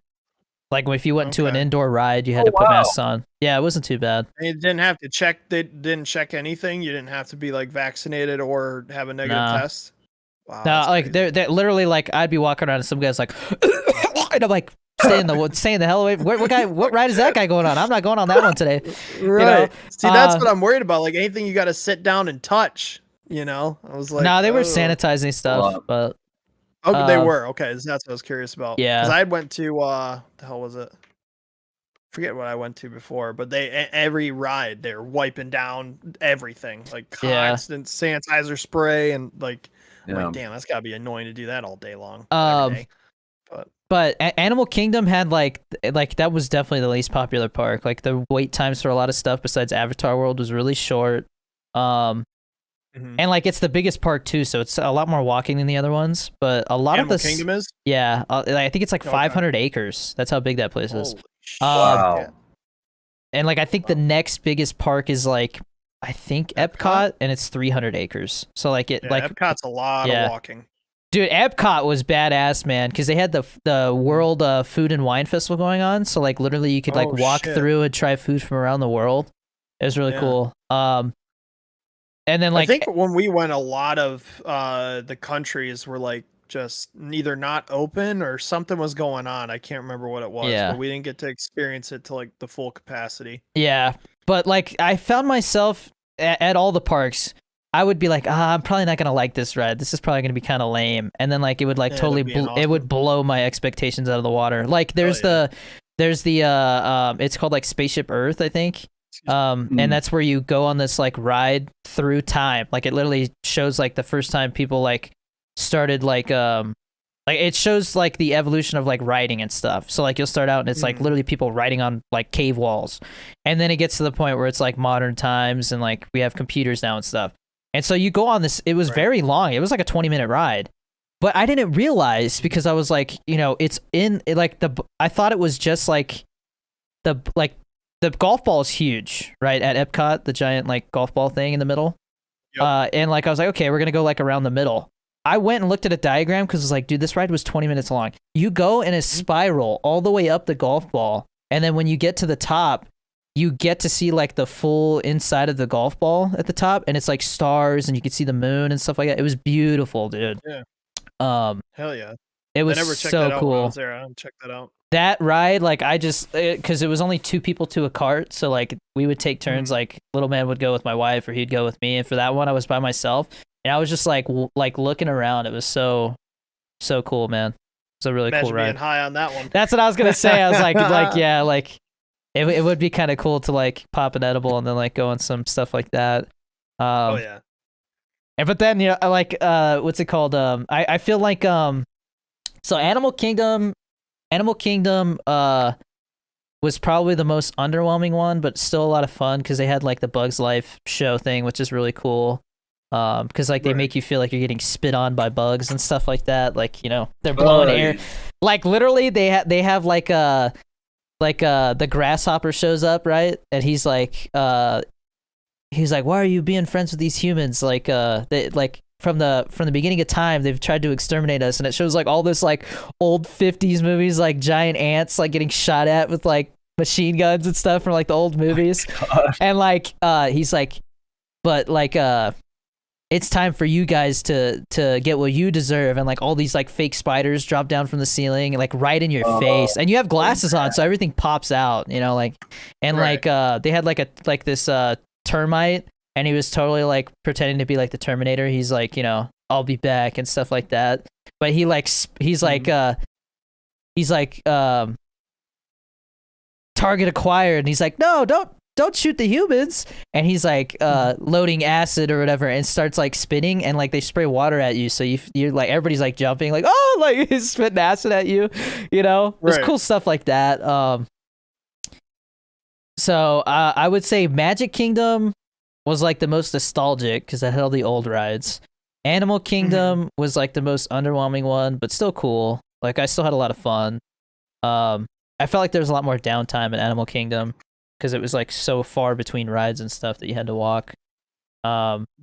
And not only that, I think Animal Kingdom, because I watched a bunch of history stuff while we were there, like about the parks, like out of curiosity. Animal Kingdom has a lot of rides that got like neglected, and like there was huge budget cuts. So there's a couple of rides that feel unfinished because they had to just like kind of like finish the ride like halfway through. And it's like there's a whitewater raft ride, and it is the lamest whitewater raft ride I've ever been on. There's like one splash, and then it's over. Like it's just like it's like a 2-minute ride, not even. Maybe even shorter. The Everest one was really cool because it's like the Yeti is there. You know, you're like Mount Everest, and so like you pull up to this track, and like the track is like totally like messed up, like sticking up in the air. And you get right up to the edge of it, like you're gonna go off of it. It's like you're like, oh, and I was like, can I go at the front because I had the GoPro? And then you get to that part of the track, and then it goes in reverse, and you see the track literally switch, and then you go a different way. Shit. So I was like, that's pretty cool. And it was pretty fast. Hollywood Studios is my favorite though, because that's where like Star Wars was, and dude, Tower of Terror, like I loved the Twilight Zone growing up. Like my grandpa always used to watch it, and I would watch it with him. So like I was like, I gotta go on this, and then they wouldn't let little man on it, so I had to go by myself. But I got the GoPro, so I haven't seen any of the footage yet, because right now I've uploaded like the phone footage, so it'll be fun to see what I got, like, and what stuff turned out good and what didn't. Because that was fun, and I was scared because I was walking in, and like this guy, I didn't know anything about the ride. I just knew it was a drop ride, and I'd never been on a drop ride. And like these two old ladies are like, yeah, it drops 13 stories, and I was like, 13 stories? What the hell am I going on? And like, and then like this other group in front of me is like, this other group in front of me is like, did you know that there's pulleys that actually pull you down so you're dropping faster than gravity does? And I'm like, Jesus Christ, what am I about to go on? And literally, it pulls you down so fast that you feel like the gravity shift, and like it'll like you'll feel like you're dropping, and then it'll pull you back up, so you feel like gravity, like the G-force is crazy. But dude, I literally thought it was just gonna be like up and down. No, like you go up 13 stories, and then you go into it goes through like a lobby, and it's all Twilight Zone themed. So there's like stars everywhere, and you see like the famous intro with like Rod Serling, and he's like, you've just entered another dimension, and all this stuff like that. It's so fucking cool, dude. The coolest. And what's sad is they're probably gonna get rid of it soon, because they already converted the one in Disneyland to Guardians of the Galaxy, and they just issued a permit. They just issued a permit to do some big work on it. So at the one at Disney World, so I'm like, they're probably gonna get rid of it, because there was no Marvel stuff there, nowhere. Right. Like I was shocked. I was like, I thought there would be some Marvel stuff because they have like an Avengers campus in Disneyland. Yeah. But no, not one Marvel thing there. There was a lot of Star Wars, but surprisingly, I think it's the new trilogy, man. The new trilogy just killed Star Wars because there was like no hype around there. But the blue milk was good. I got the blue milk. Right. And hasn't the Star Wars one been there forever though too? Now at this point, so there's Galaxy's Edge, which is one ride, and like that has Star Tours, which is like a really old ride that they've like updated as the years go on. And then they have like a legit, like it's like a made up place just for Disney World, like a Bo-Katan or something like that. And it's there's like a full life size Millennium Falcon in the middle, and then like they have a new ride that's so new that like they literally they've had, when rides are really new, especially when they have a lot of like technical stuff to them, they always have problems. So they have a queue so that between rides they have like time to like adjust stuff. And like it's Rise of the Resistance, and I guess it kept breaking, so like we didn't get to go on it because my wife got the queue thing mixed up, and then it was like it wouldn't let us change it, so we didn't get to go on that. And then literally like the day after we went to Hollywood Studios, they got rid of the queue. Like they're like, all right, like it's not breaking down, like after like 6 months it's not breaking down as much anymore, so we're opening it to everybody, like you don't have to have a queue. And there was like a 3-hour line to get on it. I was like, yeah, I would not have waited 3 hours to go on one ride.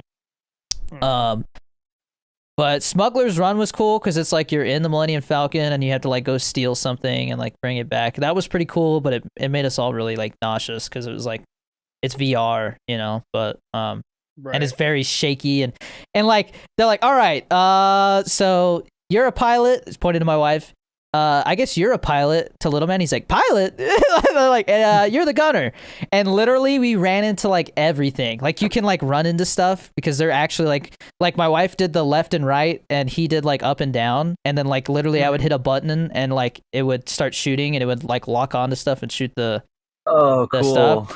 Yeah. He was like up, and he's just like boom, just smacking into stuff, and like the guy who's like talking on the radio is like Jesus, like he's just hitting everything. You know, like, he's like freaking out, yeah, like and like we get back and he's like going over the damage that we did. And I'm just like, God, terrible pilot. And he's like, I'm sorry. I'm sorry. But yeah, that was cool. The blue milk, like I had always heard people say like it didn't taste good, and so I was expecting it to be bad, and I was like, dude, I'd drink a gallon of this shit. It's so good. Cool. And like I want to try butterbeer when I go to Universal. Yeah, I want to try that too. Harry yeah, Potter. Butterbeer's great. Butterbeer is actually good. I've heard good things. Yeah, to get there to try that.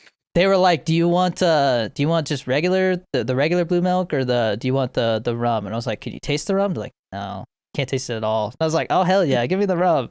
And I was like, I had a little buzz, and I was like, dude, this stuff is so good. My wife hated it because it has like coconut in it or something like that. She can't stand coconut. But they had green milk too, but like that was like a more tropical thing, and all I thought of was like Tropical Rain G Fuel, and I was like, I probably won't like that. So but the blue milk, and it was like, I don't remember there being green milk in Star Wars, you know. I'll go with the blue milk. But yeah, that was good. I debated. I was like, I want to go back and get another one. I was like, literally gonna walk across the park just to get that blue milk again. Hell yeah. There was a queue to build a lightsaber, so we didn't do that. And everybody was like, you gotta build Little Man a lightsaber. And I was like, dude, first of all, I'm not paying $150 to build something that you can like get at Walmart, basically. Like it's plastic. Mm-hmm. It's all cheap plastic. And like he's at that age where he doesn't even know what he's doing, you know? And I was like, and not only that, like the queue system, it's like you got to like be there at a certain time, and then so you're stressed out about, you know, should we go on a ride or not? Because then, you know, we might have to wait in line and then miss our queue, and we just didn't do that. And like again, like I said, it just wasn't worth the $150 to me. And like any of the really nice lightsabers that are like $200-$250, and like for display, you can get those online. So yeah. But I never I've always liked Star Wars. But I've never nerded out to the point where it's like I want to start collecting memorabilia, you know. So yeah, I didn't really care. But yeah, like it was weird, man. Star Wars Land, like that area of the park, just felt depressing. Like people just weren't enthusiastic about it, and literally, it's like a huge section of the park. Toy Story Land was dope, dude. Toy Story Land was sick because the whole park looks like you're literally like the size of toys. So like they have giant like blocks and all kinds of stuff. Like the fence around the whole thing that like guides you everywhere and stuff is Tinker Toys, like full size Tinker Toys. So that's cool. Hell yeah. We went on like this Toy Story Mania one where it's like a bunch of carnival games and like you get a score at the end for like shooting the targets. And like you have the way that it works is you pull this little like string, almost like it's like a string on the back of like a action figure, and like you let go and it like shoots back, and like that's how it measures like how you're shooting the projectiles. You know, like if it's a dart game, it'll shoot darts. If it's like you're knocking stuff over, it's like a ball. You know, different things like that. And I was next to Little Man for that one, and he was just like not getting how that worked. He was just like letting it go and then like confused and grab it, and his score was terrible. I was like I win, and he's like, no, I win. And I was like, you don't even know how to play. I'm like arguing with him. Yeah, but he was just like looking around, like he got distracted while he was playing, like looking around at all the stuff going on, because it's crazy, dude. Yeah, that's a VR, that's like that's a 3D one where you put the glasses on, and so like it's cool, and the cart is like constantly spinning around and stuff, and then they I guess it's new, they have a Slinky Dog roller coaster where it's literally like, you know, the Slinky Dog is the coaster. That was I was like, dude, that's actually pretty fast for a kid's roller coaster. Like it says a roller coaster for the whole family, and so like when I went on it, I was like actually pretty impressed. It was a lot of fun. Like that was a solid roller coaster. And I didn't think that, you know, one of the nicer roller coasters or the more fun roller coasters was going to be in Toy Story Land, you know? So that was pretty dope. But yeah, the Hollywood Studios is cool. And then Epcot. I like Epcot because it's all science and like technology based, you know? Like they have that test track ride that you go and design. I think it's like sponsored by Chevrolet. It's like you go in and you design a supercar, and it has all the different categories like power and efficiency and stuff like that. So we design our own car, and it looks ridiculous. You know what I mean? It looks like a Lamborghini married with like some weird ass car. But like I set it up to make sure that it gave us like full power, so we would go full speed on the ride, you know? And and then you go on this test track, and it's literally like you're sitting in a car, and it's going like 65 miles an hour and like going around turns and shit. It was so cool, dude. That was one of the coolest things we did too. And then there's like there's a flight around the world, or soaring around the world is the name of the ride, and it's very similar to the Avatar VR one, where like they put you in this thing that makes you feel like you're flying, but like soaring. Yeah. So like it moves you up and down, but since you're like staring at a screen that's like right in front of you, it looks and feels like you're flying. And like I like it was fun, but at the same time I was like, I don't know what this ride's gonna do. And every time we got close to something, it would like do something to make you jump. Like a whale would pop out of the water, or like it would look like as soon as like it showed the Eiffel Tower, I was like, we're going to the top, and it starts shooting us up to the top, and like it looks like we're gonna hit the top of the Eiffel Tower, and then it just like jets around, and you're like, oh, it's like you know, like it was really cool. It really made you feel like you were flying. So it was the whole world? It was like around the whole world? So the one at Disneyland's like soaring around California, right? Like it goes through California. Yeah, this one was the whole world. So like it took us to Egypt, and it looked like we were gonna hit a pyramid, and then it took us to like Antarctica, and there's like a freaking polar bear popping out, and like all kinds of stuff. Dude, I want to see that one. It's badass. It was really badass. California one was fine, but it was a little like a little indulgent upon itself. Yeah, that was pretty sick. But it would definitely be interesting to go again in like 5 years, because they're getting ready to change a ton of stuff. Right. And like I was watching some of like the GoPro footage that people got on like the Universal Studio rides, and like there's a couple that seem cool, but it just seems like Disney has a certain feel to it where it's like really trying to make you feel like you're in this world that has been created by these movies. Whereas Universal, it's like Fast and the Furious, the ride, you know, it's like yeah. So I don't know, and like I love The Mummy, and so like when I saw that The Mummy is still a ride there, I was like, oh, that's badass. And then I watched the thing, and it's like it's kind of cheesy. Like it's cool, but like it just doesn't feel like it feels like a B movie version of The Mummy that you're going through. You know, like they didn't get the original voice actors or anything. So, but I'll definitely go to Universal at some point. I think the Transformers ride would be pretty badass. Universal is Stuff dope. like that. I definitely want to check it out. And like seeing all the movie sets, like if you go to the one in Hollywood, they actually take you behind the scenes and like you see like sets and stuff. They have a tour and like people are like making movies back there on the Universal lot because it's on the Universal lot. Whereas like the one in Florida is like a legit theme park by itself. Like there's no filming going on there. So it's cool how they both have like their own experience. Yeah. No. Hell yeah. Hey Genie, what'd you do this past week? What'd you do with your break? I was in New York shooting a music video for Aliana Lohan, which is really fun. Lindsay Lohan's little sister, right? Yeah. It's pretty cool. Yeah. So my main like fun part of that was, so we were shooting in a school, and I really like those lick TikToks. So I always wanted to make one. And so we're location scouting. We're like scouting this area, and this, very kind, it was a Greek school. It was like a Greek Eastern Orthodox school, like a Catholic Eastern Orthodox. And this very kind Greek lady is like, okay, this is the computer room. And everyone else is like, oh, this is nice. And I'm just thinking to myself, we had to shoot in a bathroom. One of them was a bathroom. So we're like looking at all their bathrooms, the girls and boys one. And I see in the girls' bathroom, one of them is missing a door on the stall. And the toilet seat is unhinged. Like you can just pick up the toilet seat. So I was like, wait a second. Hold on. I gotta hit a devious link. I gotta make this TikTok real quick. And so I waited for everyone to go off. I'm like, I'll be right back. I gotta use the bathroom. And you're like trying to rip the thing. So I go in the thing. I didn't like break it or anything. It was already broken. So I just like picked it up and made it look like it was broken. So it was just like, I went in, showed it was a girl's bathroom, took the toilet seat and like ran off. For a TikTok or Instagram? For a TikTok, yeah. Did you post it? It got taken down in 2 hours. That's so stupid, man. Like, I guess they're cracking down because it's got out of control. It's like making national news.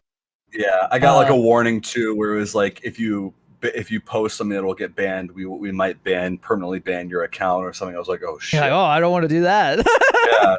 What was the TikTok exactly? I guess I've missed this trend. I'll have to send it. There's a trend, and they call it devious, like a devious lick, and it's literally like you're stealing something from a school. Like there's videos. I've seen videos on the news. I saw videos on TikTok where people are like, "This shit is getting out of control," and like this guy, like he's like showing this bathroom, and the urinal's ripped off, the sinks are broken, there's like water spraying out of the sink. This guy's like literally trying to take a shit, and the stall doors are broken, like the walls are falling down, like trash is everywhere. The hand dryers are like hanging off. Like it's literally just like, check it out, I'm destroying school property. That's really and weird. it's a trend. It's like fucked up. Really it's like Tide Pod level stupid. Yeah. It sounds like it's stupid. I wouldn't have never broken or stolen anything. I was just kind of like making fun of it. But the next day, so I get it taken down, right? And that was when we were scouting the place. So then we went back 2 days later to actually shoot, and we see in this hallway, you know how like people, like teachers will like put like coverings on their doors. So there was this one that said, "There are learners among us," and it's got like the fucking Among Us guys all over it. And we have this very grand shot in the hallway where like it's like a wide, and I'm like falling back, and I'm like on a steady cam, and you can very clearly see on the door on the side, and it's gonna be in the music video. And I told them, I was like, guys, we can't have this. There are learners among us in this video. Like that's people are gonna like. Do you know how violent of a meme that is? Like, do you know how aggressive? And they're like, I don't know what Among Us is. You're overreacting. Who cares? And I was like, fuck, okay. Like, this motherfucker's sus. No, just like I was like, that's awfully sus. So I was like, okay, here's what I'm gonna do. I'm gonna do a yield TikTok where like there's a whole other trend called an angelic yield, where you like put something in the bathroom, or like you put the soap angelic yield. Yeah, that's funny. Yeah, so there's like one where like people are like putting like a whole TV and a mini fridge and like snacks in the bathroom. Like, it's incredible. I was like, I pretended like I put this Among Us thing, and that didn't get taken down. So I just like put down. I sent in the chat for this, but like there's like this whole door that's like an Among Us. It's so dude, but dumb, like the news stuff that I've seen where they're like talking about it, like this, like there is a new TikTok trend that is causing students to deface public school property or whatever, and it's like, oh yeah, it just shows this guy like, I gotta take a shit, man, this is broken, and like there's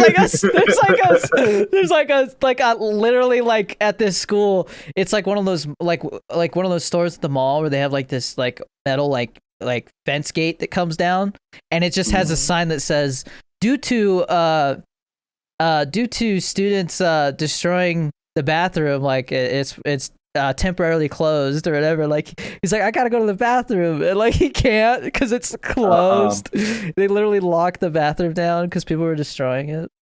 It's but so dude, sad. It's ridiculous, man. Like I literally saw like poop on the walls, and like there's freaking like a clogged toilet and like all kinds of stuff. Like just people just doing whatever they can to get like a ridiculous TikTok video of them like doing some degenerate stuff to a school bathroom. Literally posting evidence of destroying public property or private property, whatever you call it at a school. Is the school private property? That's private property, right? Yeah. Especially if it's a private school, so that's. But yeah, that has got to be one of the dumbest things I've seen this year, trend wise. It's definitely one of the worst ones. That would definitely be up there for me, for sure. And like you would never think something like that would become a trend, you know, like just destroying shit. And something happened in a like bathroom. between. It was like something happened over the pandemic where it's like, you know, all the kids were over Zoom, and like Zoom bombing was like a big thing. Yeah. Like, you know, break the Zooms. Dude. There's something about like pranks now, I think, or like the court ones are the funniest.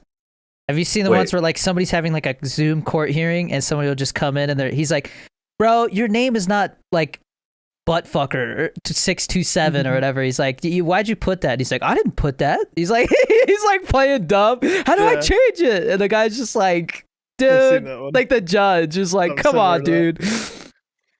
That's so funny. Yeah. Funny as hell.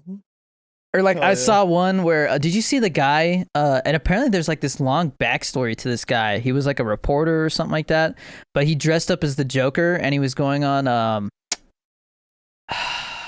like chat roulette, and like he would like say some kind of riddle, and then he would say like, because he was like, and I hate, and then the N-word, right? And it's always like an African American person or something like that. And like the TikTok ends, right?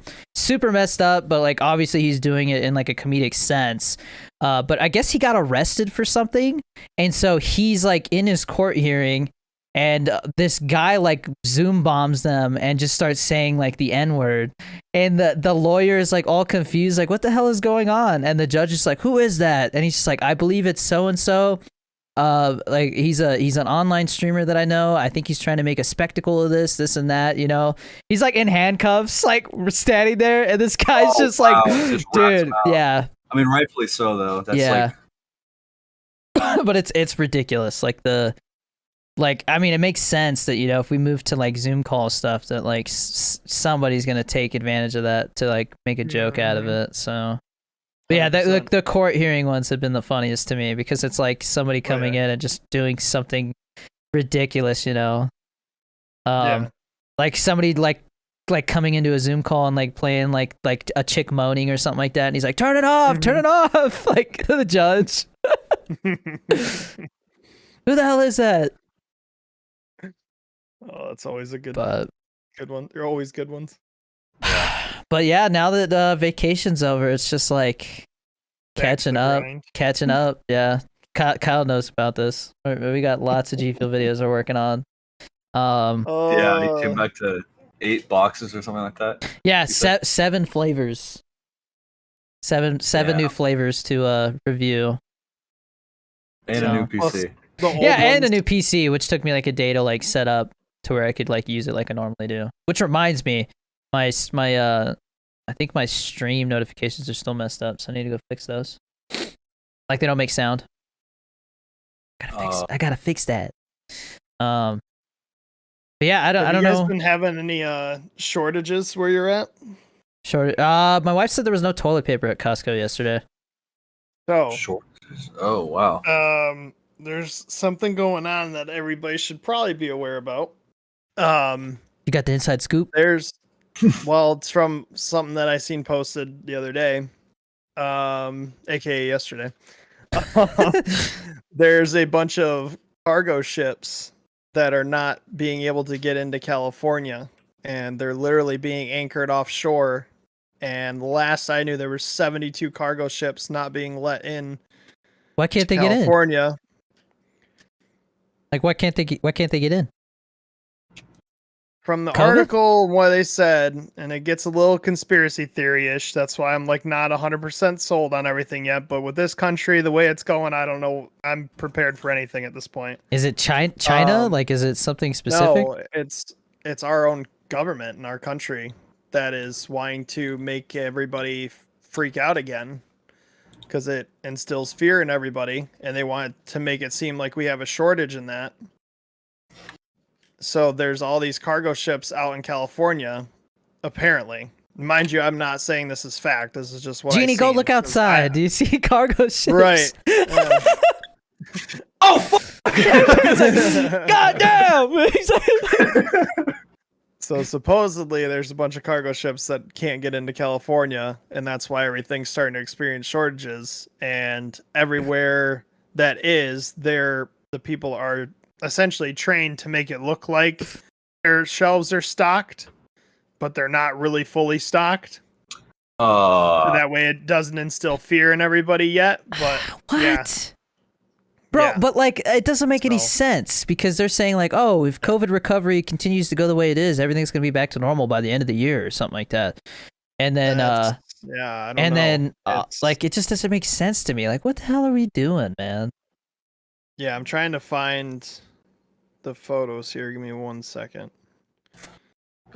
You know what's interesting? I do have something I want to talk about real quick because it was a heavy topic like back in the early days of this podcast. You remember those videos?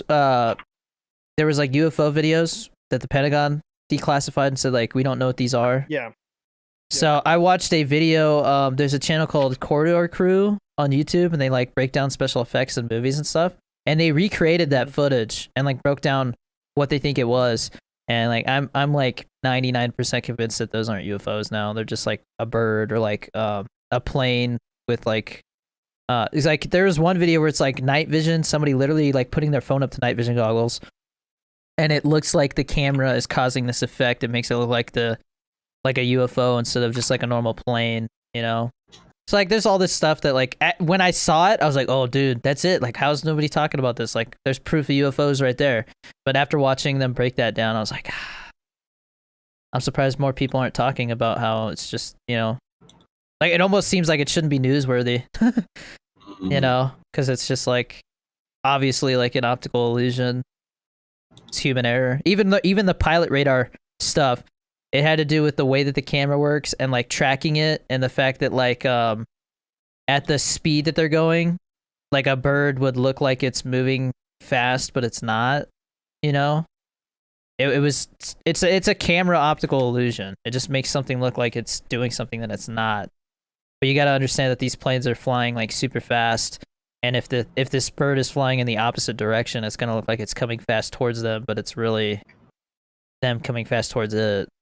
But like on camera, it looks like the thing is moving hella fast, you know. But also the camera's the FLIR camera's trying to track it, so like it makes the water look like it's moving really fast too, because it's trying to keep up with it, and it's like focusing in and stuff. And really interesting video, but also made me kind of disappointed. I wanted those videos to be real. Right. So I found the picture, and basically it's like, so just as of Monday, September 20th, 2021, there are now over 60 cargo freighters that are anchored off the coast of California from Oakland to Long Beach in what can only be described as a manufactured supply chain halt. that will result in food and product shortages and supply disruption nationwide in the coming weeks and months. Grocery stores are already complaining and showing their stockers how to make the shelves look fuller as to not cause panic. A local long-haul truck company driver that travels the continental 48 states on a weekly basis has personally seen Chicago freight yards backed up at least 3 weeks in a row, now with hardly any movement at all, while more and more containers are stacking up without any logical explanation. And the question to ask yourself is why? Why would our government do such with supplies that small businesses may... Yeah, do such things with supplies that's... Fuck. No, he just typed it out wrong. Why would our government do such things that supply small businesses, manufacturers, and American citizens with supplies that they may need to survive in one way or another? And it's probably they said it's probably a good idea to stock up for the next, enough to keep you good for a couple weeks or months, because it doesn't look like it's holding up or lessening up anytime soon. It's the damn lizard people, man. They're trying to make us panic. Yeah. So they could put microchips in our skin. They always try to run with fear in this country, so I don't know. It's kind of been a thing for the news and everything during this whole COVID thing. When COVID was first starting out, man, like the grocery stores were ridiculous, man. It literally felt like the world was ending. I literally had to have my friend send me toilet paper from Kansas because I couldn't get any in Maryland. Dude, all it makes me think is like if we had you remember SARS, right? Like where it just kind of disappeared. Yeah. That had like a 20% mortality rate or something like that. This has like a 2% mortality rate or something like that. So maybe not even all these other things that have come and gone just in our lifetime. Swine flu. Just H1N1, imagine, bird dude. Flu. You see how COVID has caused like all the panic and stuff like that. Like literally the poor people are fighting over toilet paper in the stores, getting into fights over a pack of toilet paper. If this had been something that literally would have killed like 20% of the population, we would be fucked. There would be murder and mayhem in the streets. The government wouldn't be able to control it. There would be mass panic. People would be stuck trying to get home from places, and like it would have it literally would have probably the panic would have caused more damage than the virus. Well, there was definitely panic where I was in Maryland. I mean, you go into the in stores. San Francisco, I went to so many stores and couldn't find anything. San Francisco I couldn't find bread for a long time. When I was there, it was the first city to go into lockdown. And like it literally went from like one day bumper to bumper traffic to the next day I'm driving to work and like I'm like one of the 10 cars on the road. Wow. It was crazy, dude. It did not feel thought real. It was the end of the world too, though. Like there was because that early on, so many people were like, "Oh man, did we not go outside at all?" Like, well, because they didn't know how bad how easily it spread and all this stuff. The mortality rate was up in the air. I mean, the footage coming out of China, which I'm still shocked that people didn't talk about it more, dude. They were welding people's doors shut in China to keep them from coming outside. Oh yeah. There's kids that literally starved to death because their parents were not home when they welded these doors shut and they couldn't like fend for themselves. They had drones going down the street, following people, telling them to go back inside. They were spraying the streets down like it was a freaking zombie movie. Like I saw there was this vlogger that I was watching early on, and he was really causing me to panic.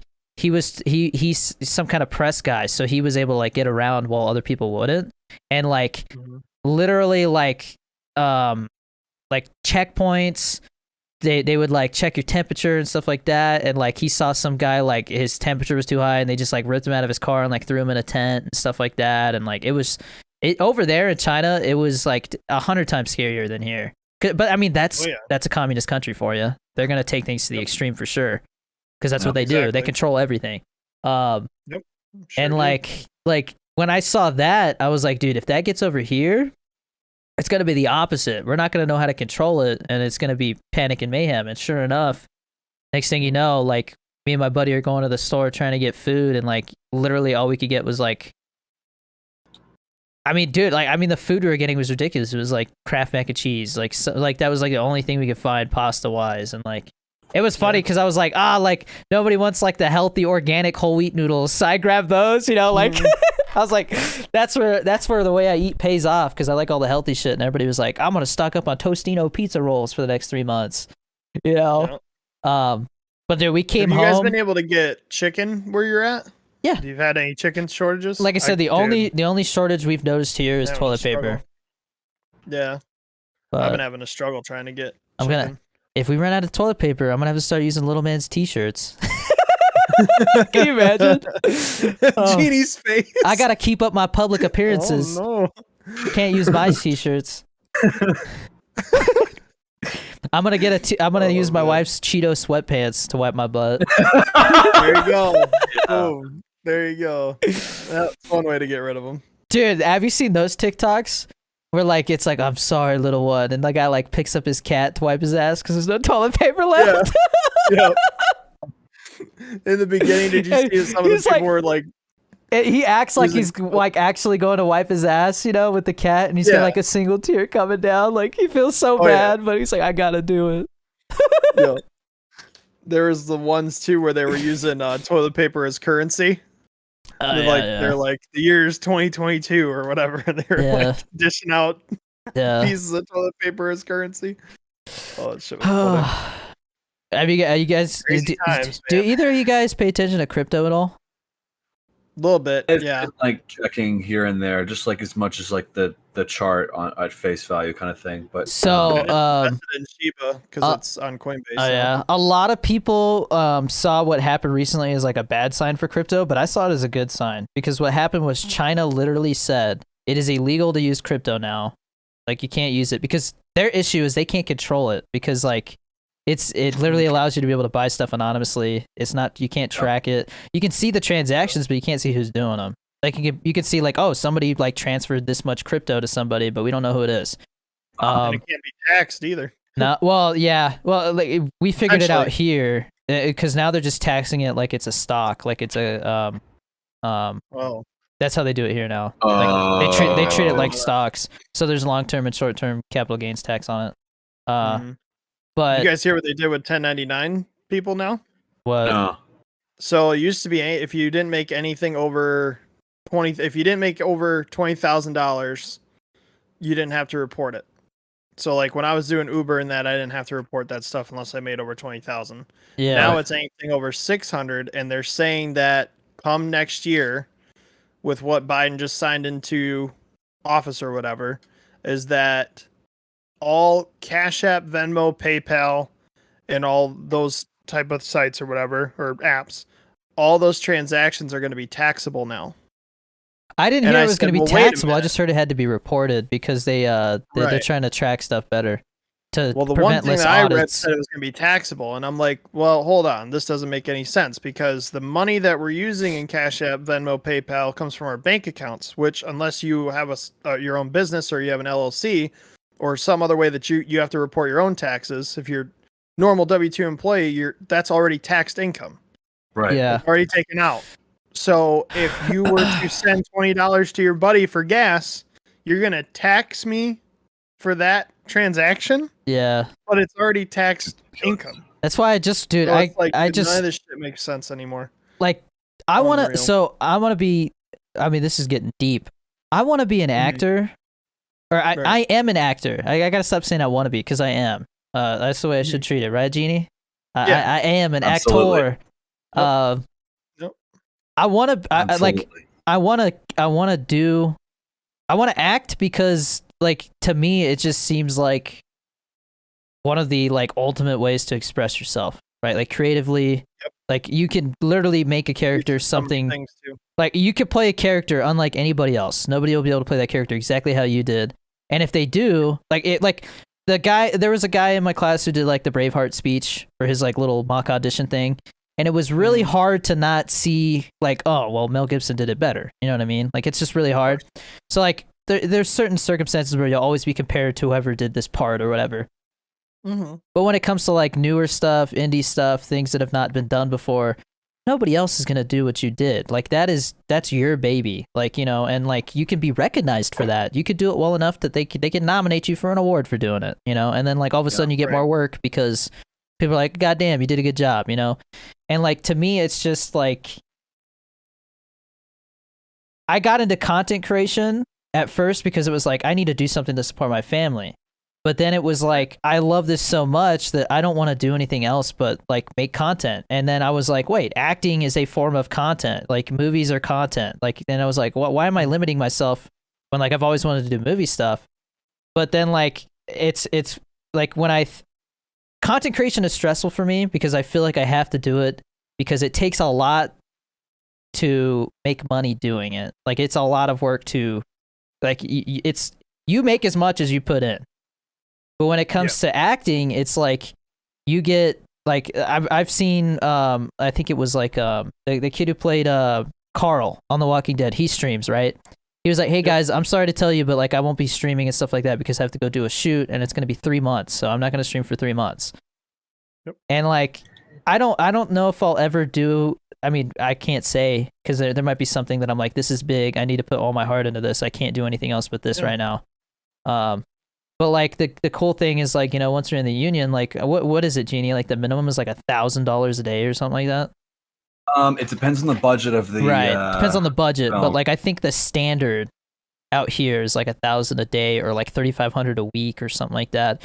So it's like once you get to the point where you're like you can go do like a shoot for like I don't know an indie film or something like that. It's like, you know, I don't know how long do indie films take? Anywhere from like 3 to like maybe a little over a month. Usually those shoots are shorter, right? Like it depends on the scale of it and stuff. Like I've heard of feature or like yeah, like I've always been like blown away when they're like, oh, this movie was filmed in like 12 days, and I'm like, what the fuck? You know? Sometimes like that's like really intense situations. But it's like just you got to think about it like those are 12 days where it's like you literally devote like your whole day to like, you know, playing like to becoming this character, but you get paid pretty good to do it. So it's like I can't wait to do it because like I'm going to class and doing these little scenes and stuff like that. Like I'm just falling in love with like what you can do with that and how you can express it and how you can take feedback and like use it to learn better skills of doing it and make it more believable and stuff like that. But it's like not only that, if I can do that, which I love doing, but also get paid pretty good to do it, it's like then like my financial like worry is like you could definitely like go do like one big shoot and then be like set for like the next like 4 or 5 months. Like you don't even have to do anything. Absolutely. You know? So it's like I can't wait to be able to just be like none of this is because I have to do it. It's because everything is just because I want to. You know what I mean? Mm-hmm. Like right now it's like I feel like I have to make content. I feel like I have to. Because if I don't, my savings will eventually run out. But it's like once I can start acting and I know it might take 100 auditions before I get like one line, a little one-line scene. You know, like I know that's a lot of rejection, but the fact that I could do what I'm doing in those classes and then like get paid pretty well to do it is like, I'll be living the dream, dude. Great idea. You know? And I'm like, imagine if you like, cause somebody's like, oh, he's gonna be like in the next Marvel movie. It's like, dude, if you do that, like you're set for life, dude. You could get paid so much to do like a character in a Marvel movie. It's crazy. Yep. I mean, like you see like the first time Chris Evans played a character, he got like $500,000, you know, whereas like Robert Downey Jr., like the second Iron Man, he got paid like $1 million or something like that. Like how it goes up as like your worth goes up, you know, as an actor. So it's like, dude, that's crazy. Yeah. $500,000. If you take half of that and put it into crypto, you're set for life. Mm-hmm. Set for life. Just set it and forget it. Yeah. Pretty much. And then literally like, and that's the other thing is like, people are like, what's the key to happiness? And I'm like, I think the key to happiness is being in charge of your own time. You know? Like literally you can financially free. Yeah. Not even that, dude. Which, not that even also that. Goes hand in hand though. That goes I agree. hand in hand Yeah. Those two things I think together. Family, your friends and family are taken care of. Like, dude, there's no stress. If you don't have to worry about money, a place to live, bills, anything like that, I don't know how it gets any better. Yeah. I would totally, anybody that says money doesn't buy happiness, I'm just like, dude, there's no way. Like, you have no idea what you're talking about then. Yeah. But like, literally, money is the root of all my problems. There's like, when I was in the military, I made like $75,000 a year or something like that in San Francisco. But a big chunk of that went to rent, but still I was banking a lot of money. As a single guy making $75,000, I was pretty comfortable, you know? Yeah. Yeah, I've been there. Yep. So I think as a you know,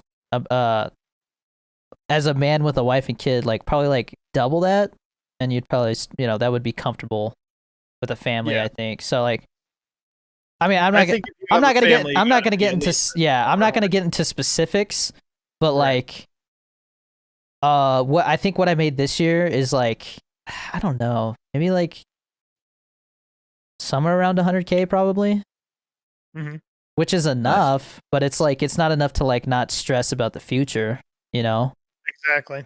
So it's like once acting becomes like my main thing, and then the content creation and stuff like that is my side hustle, because a lot of being an actor is, auditioning and waiting for that one role, and then all of a sudden for a month you're busy as hell. Then after that it's back to auditioning for shit, and hopefully you do it well enough that people see your work and are like, hey, they start coming to you for hey, I want you to audition for this. I think you'd be good for it. So it's like you got to get to that point, and a lot of people never do.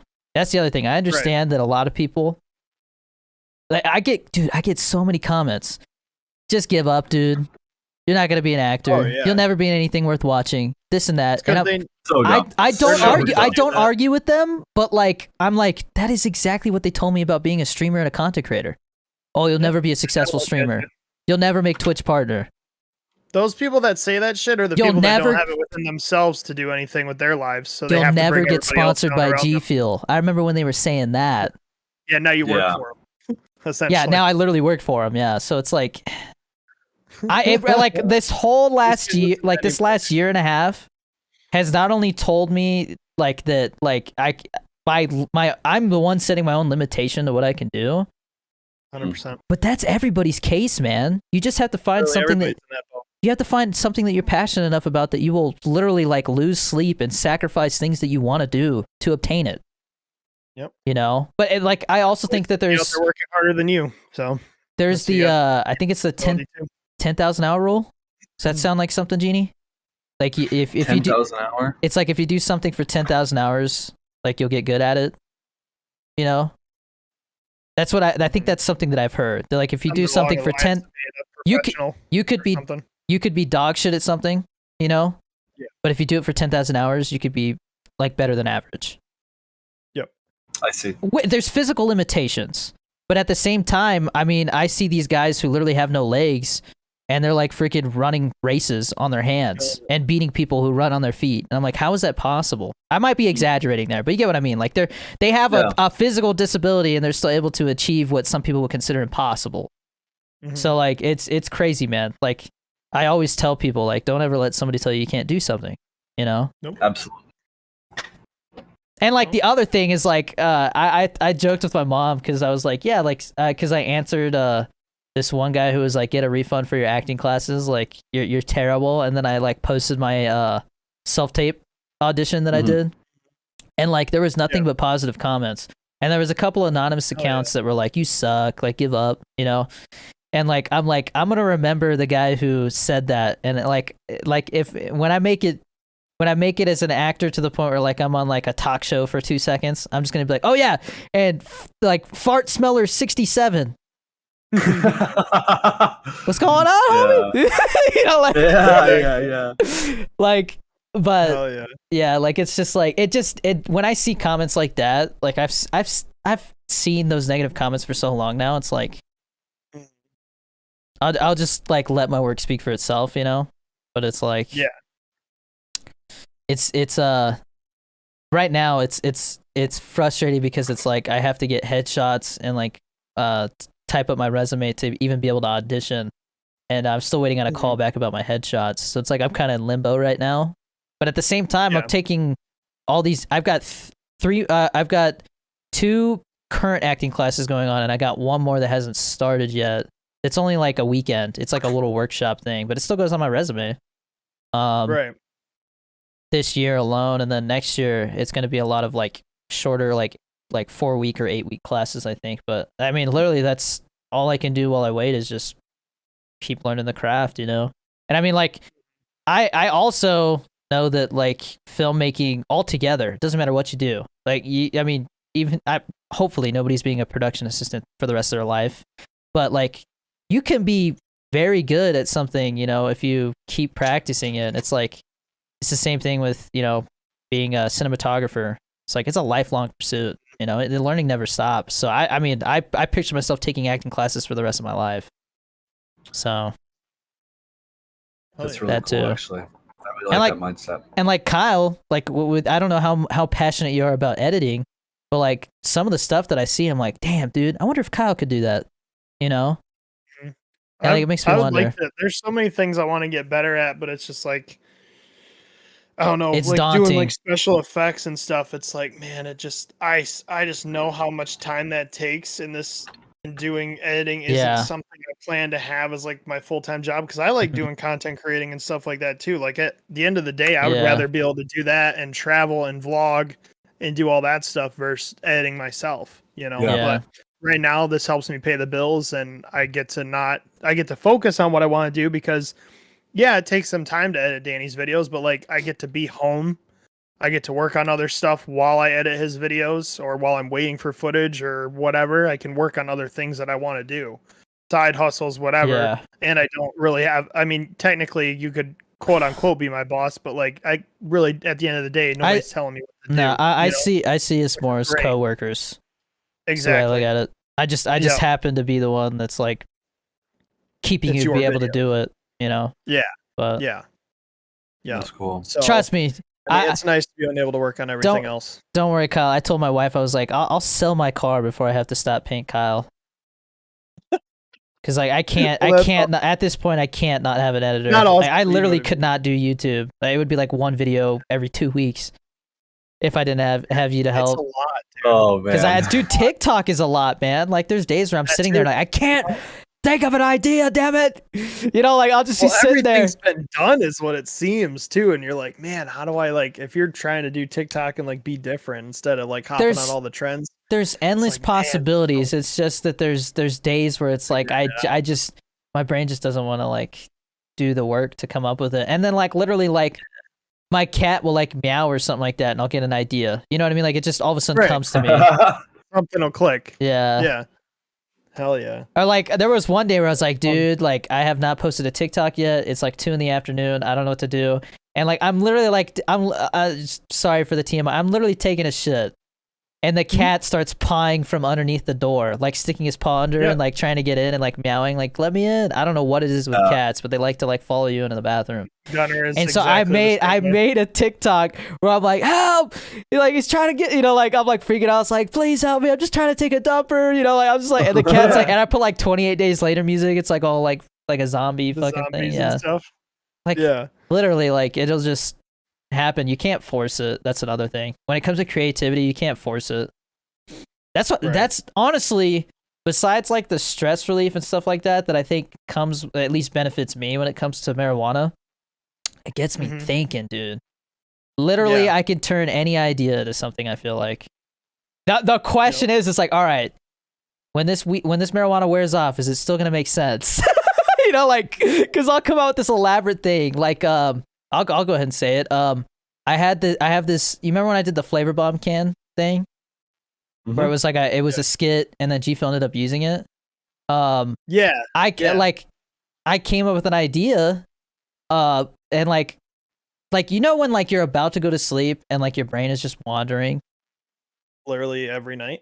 Yeah, right. Like I'm like half asleep, and I came up with this idea. I was like, what if I do the same kind of idea where it's like I'm going to the movies to see Venom, but then like the guy says that I can't bring the can in, the Venom can, and then like it's like I'm Eddie Brock and like Venom like pops out and the guy's like look it up and the guy's like just let us in, and then he's like oh fuck, like, and then like we go to like the concessions and like he tells me that he wants nachos. I'm like all right, I'll take some nachos, and he's like oh we're all out, and I'm just like oh man, and then like Venom gets pissed or whatever, but I'm like it's like when I'm half asleep it makes sense, but then like now when I'm like full awake I'm like there's an idea there, and I think if I can execute it right it'll work, but it's like it's one of those ideas where like there's ideas where it's like they could very easily like turn into some shitty cheesy thing and it's not funny, so it's like the execution is key. But I had a lot of ideas happen like that when I was smoking in California, so I want to now because it's like it just helps with ideas, late at night. Bring out your creative side, that's for sure. 100%, yeah. And like people that do art, they'll come up with some random shit, and then it's a masterpiece. But they were high when they figured it out. When I drink, I'm just like, I don't want to do shit. I just want to sit here and drink my beer. Yep, exactly. Yeah, I also want to play. I never, this is gonna be blasphemy. I never finished playing Skyrim. I got super close, like 3/4 through, and I didn't finish it. But I really want to get high. I really want to get high and go on some Skyrim adventures. Play that. Yeah, I can't remember if I ever fully beat the game. I remember I feel like I fought like the last dragon or whatever the hell it is, but I can't remember if that was like the end of the campaign or not. Yeah. So I've been wanting to go back and play that too, but now you got New World out, so it's been like the grind. Yeah, because it's cool and it's a fun little game. What's it called? Just so nobody, I didn't drive. My wife dropped me off at the gym, and I was a little high still, and I felt like my workout was better too. Like I feel like it just. They say it's better for you. Yeah, you can. Like the mind muscle connection. Mm-hmm. The mind muscle connection. You can feel your muscles contracting, and you're like. You can feel exactly what you need to do when you're lifting that weight. Whereas, there's been times where I've gone to the gym and I'm just like, bro, I just did 3 sets and I don't feel like I did shit. Like I must have something was off with my form. And it's like when you're a little high, like, dude, like you just you feel like the Terminator, dude. You're just in there putting in work, dude. Everything makes everything feels like it feels good to work out that way too. I don't know what it is, man. The pump just feels good. You're like, yeah, man, I'm putting in work. Listening to Metallica. Hell yeah! Wait, do you really listen to that when you're working out? I go through phases. Right now, I've been listening to a lot of metal. Dude, you know what I do?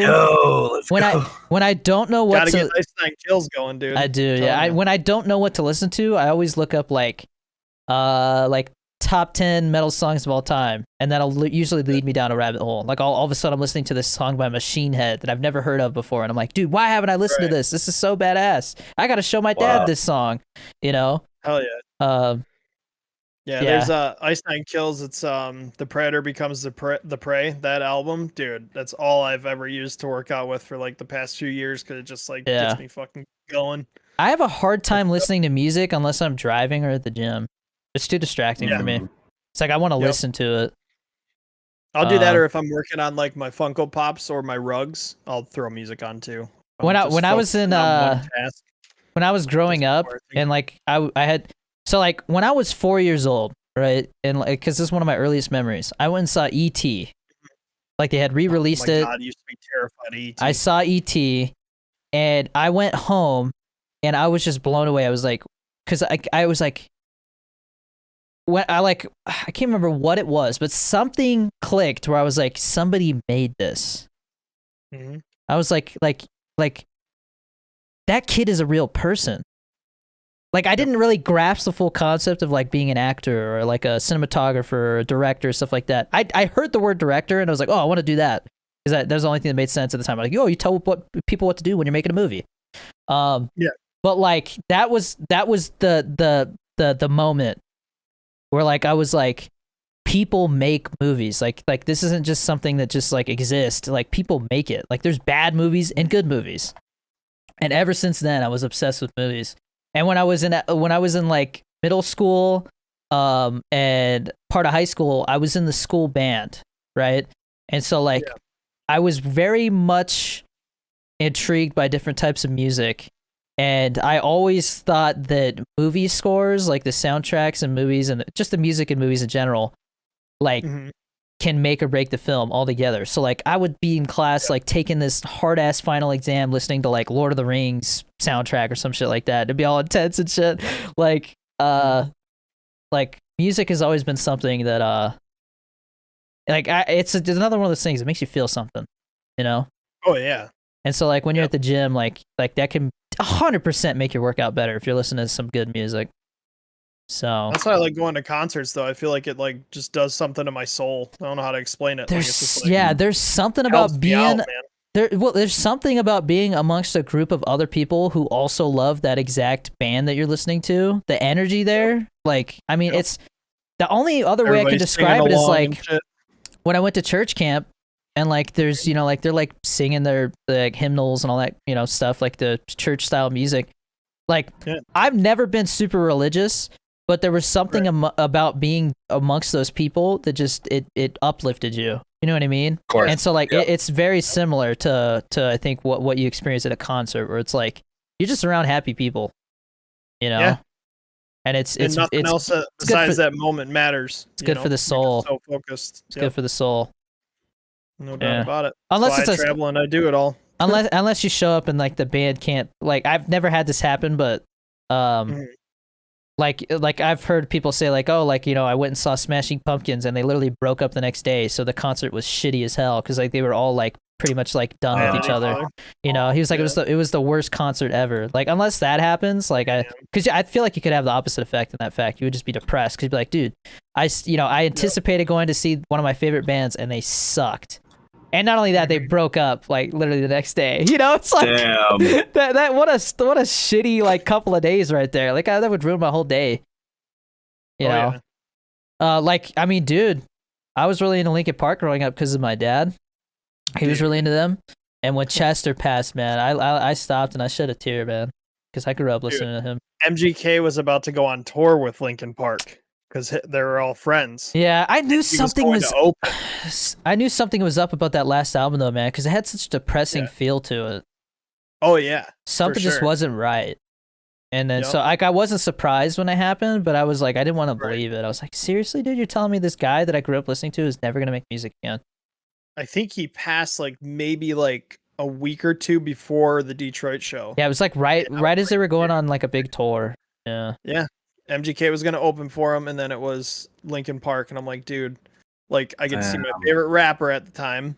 Yeah. And one of my favorite bands growing up as a kid. I used to listen to it with my dad all the time. Like, never had seen Linkin Park yet either. And then he passes away. I'm like, I'm never gonna be able to like see them their full potential. You know? Certain actors, same thing. Like when Robin Williams passed.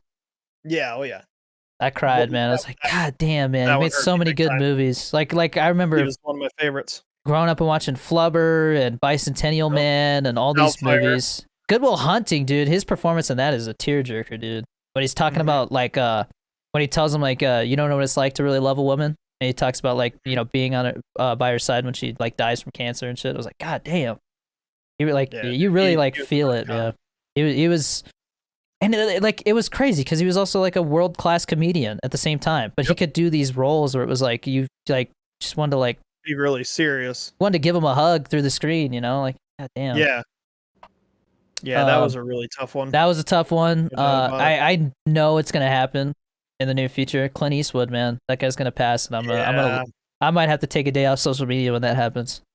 I grew up watching his stuff, and like it always blew my mind that he's like he made Unforgiven, right? That Western in the 90s at like, what, like 70 years old or something like that? Because he's 91 now. He made that movie when he was literally like at the age where some people literally just don't do anything anymore. They just like sit around all day, watch TV, and get fat. And instead, this guy's out here acting, directing, and writing a film. Yeah.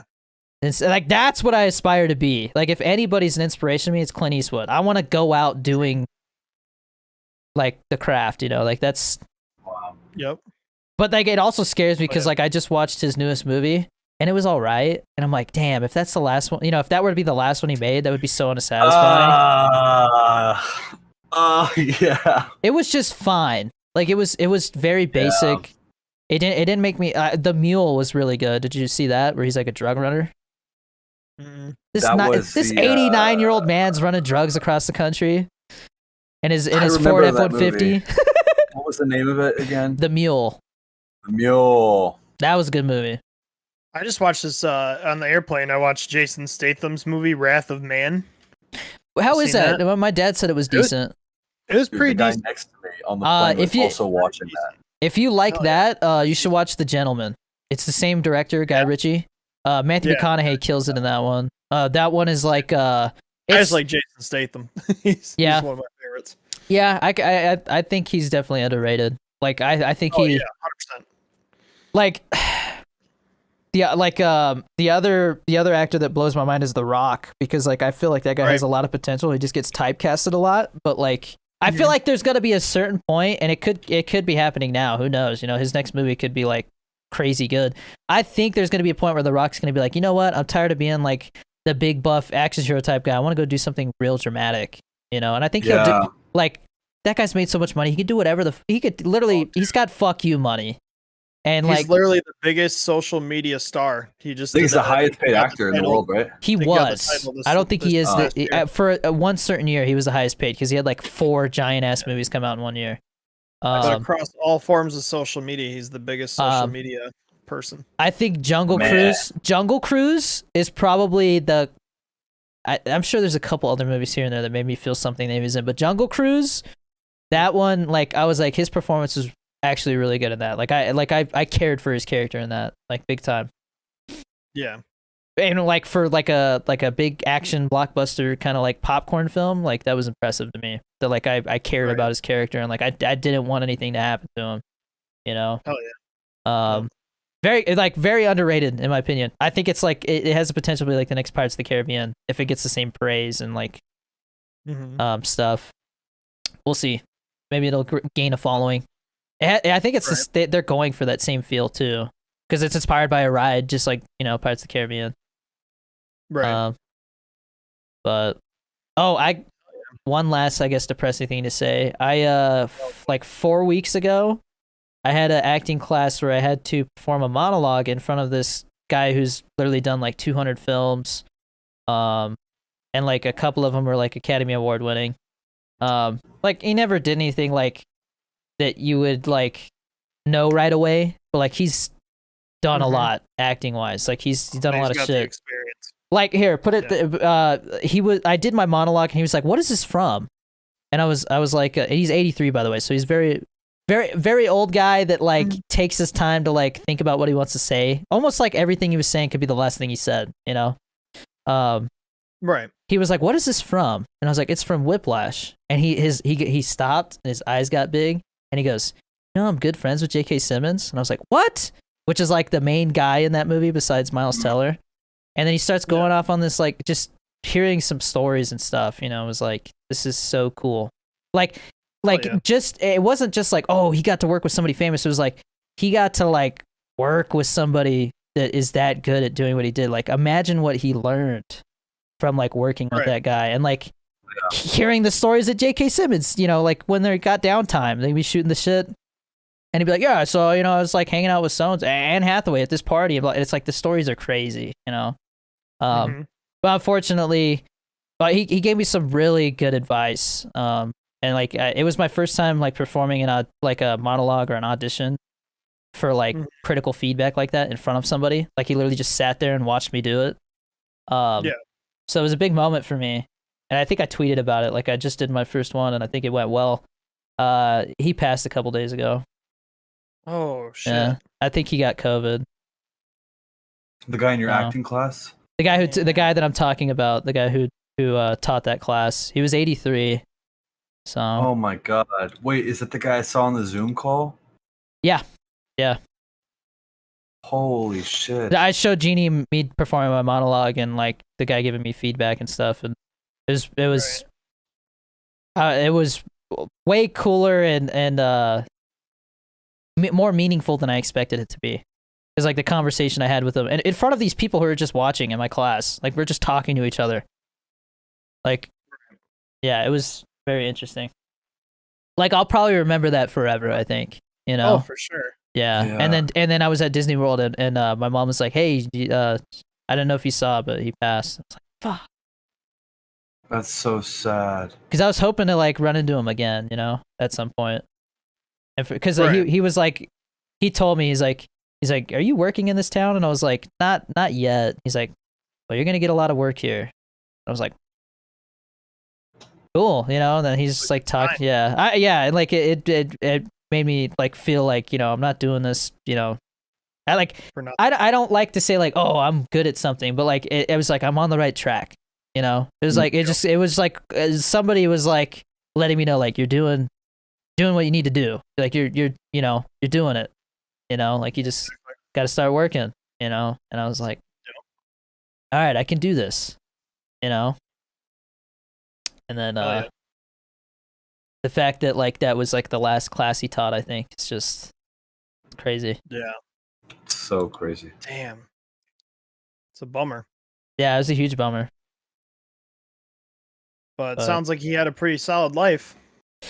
Yeah, that guy, I guarantee you that guy had a lot of fun. That guy had a lot of fun. Oh yeah. No. Yeah. I yeah, for real. I did a TikTok a long time ago, where somebody was like, "What's your goal in life?" And I said, "My goal in life is to look back when I'm an old man and say, damn, I did some cool shit."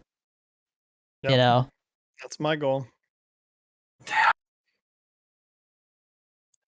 I want people to be like, "Damn, you did all that." Like, I know, like I hate having to explain to people like, because I just posted a TikTok where they're like, "When's the Disney vlog coming out?" I'm like, "You don't understand. I got 2 acting classes, I got 2 podcasts, I got to do all this shit. Like, I got 7 days of footage. You know, like I got all this stuff going on. I'm trying to get it out. Like, trust me, I promise, it's coming." But it's like, when I look at The Rock, like you're like, damn, dude, how does he do all that? Or like Joe Rogan. He's a comedian, UFC commentator, has one of the biggest podcasts in the world. All this stuff. It's like, and he's got a family, you know, because there's some people who they do all this shit and then they're like, I don't want to get married, I don't want to have kids. Like Leonardo DiCaprio, like that guy's been single his whole life, or not single, but like never. I don't know if he's gotten married ever. I don't think so. I don't think so. But it's like there's definitely people who look at like the aspect of like, there was a chick in my class, who was like, I don't want to have kids. And they're like, what? They're like, I just never want to have kids. Like, I like having my own time and all that stuff too much. And like, I've told my wife before, I was like, I don't know. Like, we've talked about having a kid and I'm like on the fence about it. Cause it's like the biggest thing that I worry about is that I'm so focused on trying to act and all that stuff that I'll like not spend enough time and I'll miss stuff, you know? Yep. Like, I don't want to be like, sorry, when I was in the military, it was like, sorry, I'm missing, so-and-so's birthday because I'm deployed. And they're like, oh, well, I understand. It's not your fault. You can't control that. But when it's like, sorry, like I'm, missing my son's 2nd birthday or daughter's 2nd birthday because I decided I want to go, act on this thing that I think is going to be a stepping stone in my career. It's like, it feels selfish, and I worry about that. So, but there's actors out there who do it. They have families and shit. So I know it's possible. It's just like, I would love to talk to a big actor who has a family and does all this stuff, like The Rock. I would love to talk to The Rock and just be like, how do you do it? Right. How do you do all this stuff and not feel like you're the most selfish person on the planet? Because everything you're doing is for you. It feels like when you're, and that's the biggest thing I struggle with is like, I always feel like I'm doing everything for me, but acting is one of those things where it has to be selfish, So it's like, because the only way you're gonna get better at it is by doing it. By doing it, you have to go do it a lot, and it's like, nobody else is gonna tell you, hey, go audition for this. I mean, somebody might, an agent or something like that, but especially early on, nobody's gonna tell you to like what to do, and so it takes a lot of time to figure out what the hell you're doing. I'm still trying to figure it out. I don't want to play like I never want to like make people think I know what the hell I'm doing, because I don't. I'm doing this all. I'm playing it all by ear, dude. But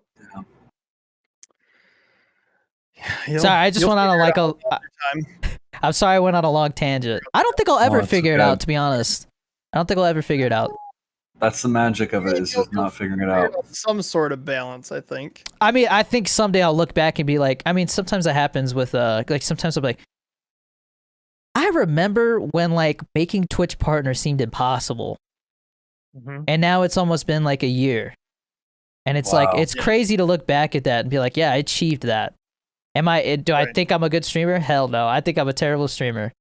And like, obviously, like, the way my audience fluctuates is a sign of that. But like, to look back and be like, I did all that is cool, but like in the moment, you're just like, you don't think about it that way. It's all relative, Yeah. Yep. I feel you. Like there was this chick in my class and I almost said something, but I was like, I don't want to say anything because they were going around and like, what do you do for a living? But because they're like, they always hammer and they're like, make sure you have a side gig. Like, 99% of the time you're not working as an actor. You're auditioning and getting rejected. So make sure you have something to support yourself on the side until acting can someday hopefully become what supports you. And then the side hustle is actually your side hustle. It's not, what gets you, paying the bills. So we're like going around, and I had already met this teacher. So she's just like, oh, how's your family? This and that, she asked about like content creation a little bit, stuff like that. But I was there a little early, so nobody else really like heard me except like one person. And then so the whole class of like 11 people, she's going around and like asking them like, what's your name? What do you do? This and that. And this one girl was like, I'm really big into TikTok. I just hit 100K followers, so I'm starting to make money doing that. And I just wanted to be like, I wanted to talk to her about it, but at the same time, I didn't want to be like, oh, well, I've got 3.4 million followers. Like I didn't want to, like I didn't know how to have that conversation without it coming off as like being a douche. Yeah, you know what I mean? Because I definitely don't want to like I don't want to make an impression that like I know it all or anything like that, because I don't. Or think you're better. Yeah. Yeah. Because I remember when I had 100K followers. And at the time, I was like, God damn, 100,000 people clicked that plus sign. But then now at 3.4 million, it's like, when I had 100K followers, the creator fund wasn't a thing. But when my wife was at 100K followers, she was making like $3 or $4 a day in the creator fund. You know what I mean? And it was like, I was like, sometimes I make like 20, 30 times that, depending on how well my videos are doing. So it's like, for her to say that like that's part of her side hustle that's like supporting her, I was like, how? That's not like, unless you're doing ad deals, but at that size, I don't think you would be, Right. But I don't know. It's very weird. If you got a following, you can definitely make money if you know what you're doing. Mm-hmm. You got to reach out to things and get brand deals or things like do ads and whatever, because people want that audience, Yeah. I mean, my teacher told me like to definitely start meeting filmmakers around here, because they're going to want to work with me just because I could promote stuff with my following. Yep. Exactly. Yep. So that's huge. Yeah. Just got to get there. Yep. Just got to keep working towards it. But yeah, I'm sorry I went on this like long tangent, like talking about myself. Good, dude. No, but that's cool. We're all friends here. I think. Yeah. I think talking about stuff in that personal sense just makes this our group, like a little more tight knit. Like Genie, I want to know what your life pursuit is and stuff. Like, I just want to go to Cheesecake Factory one time and not get diarrhea. Dude, I would love that. I want to be able to put down Red Lobster biscuits. Yeah. 15 in one setting. Yeah. I want to own the Red Lobster.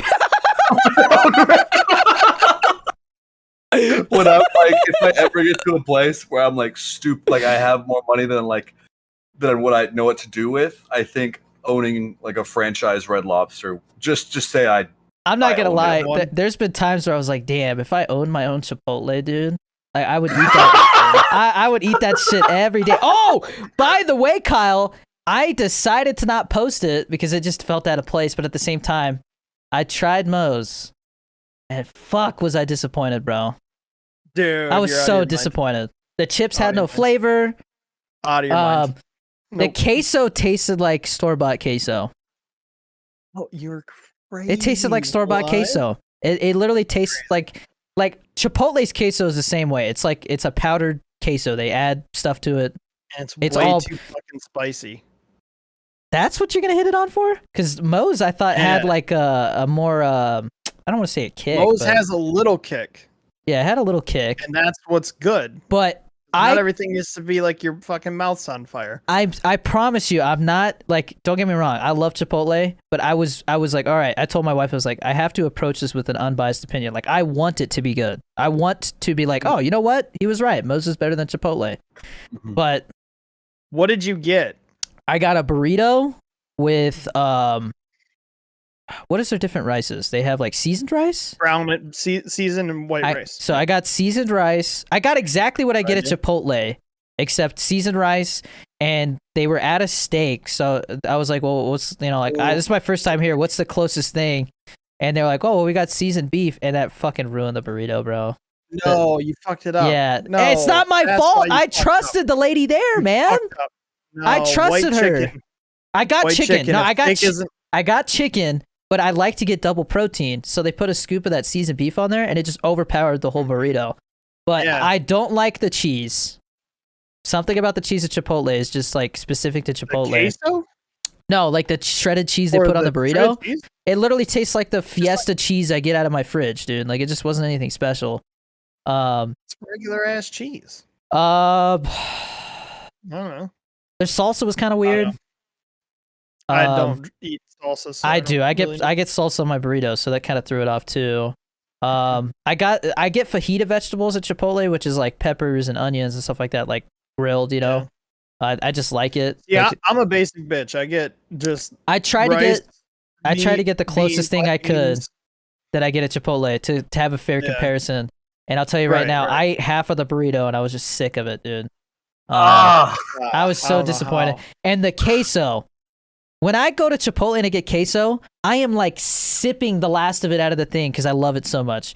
I got So like I a quarter of the way through Moses like chips and queso, and I was tired of it. And they like I Dude, will that's say crazy. one thing they have that Chipotle doesn't is they give you as much chips as you want.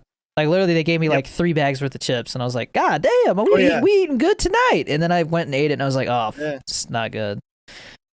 I don't think I ever want to eat there again, maybe man. you just had I will give it maybe you one went to more the worst shot because Chipotle I ever, though. I think the burrito would have been a lot better if I didn't get the seasoned beef. I will say that. Yeah, I think that Yeah. broke the burrito big time. But the chips and queso was just it literally tasted like queso that you get at the Ugh. store. that's so sad. That's And I've depressing. tried making Chipotle's queso before, and I fucked it up, and it tasted like Moe's. Like it was not right. It was almost like the condensed milk they use was to put too much. Like it tastes like there's too much condensed Yeah. milk in it.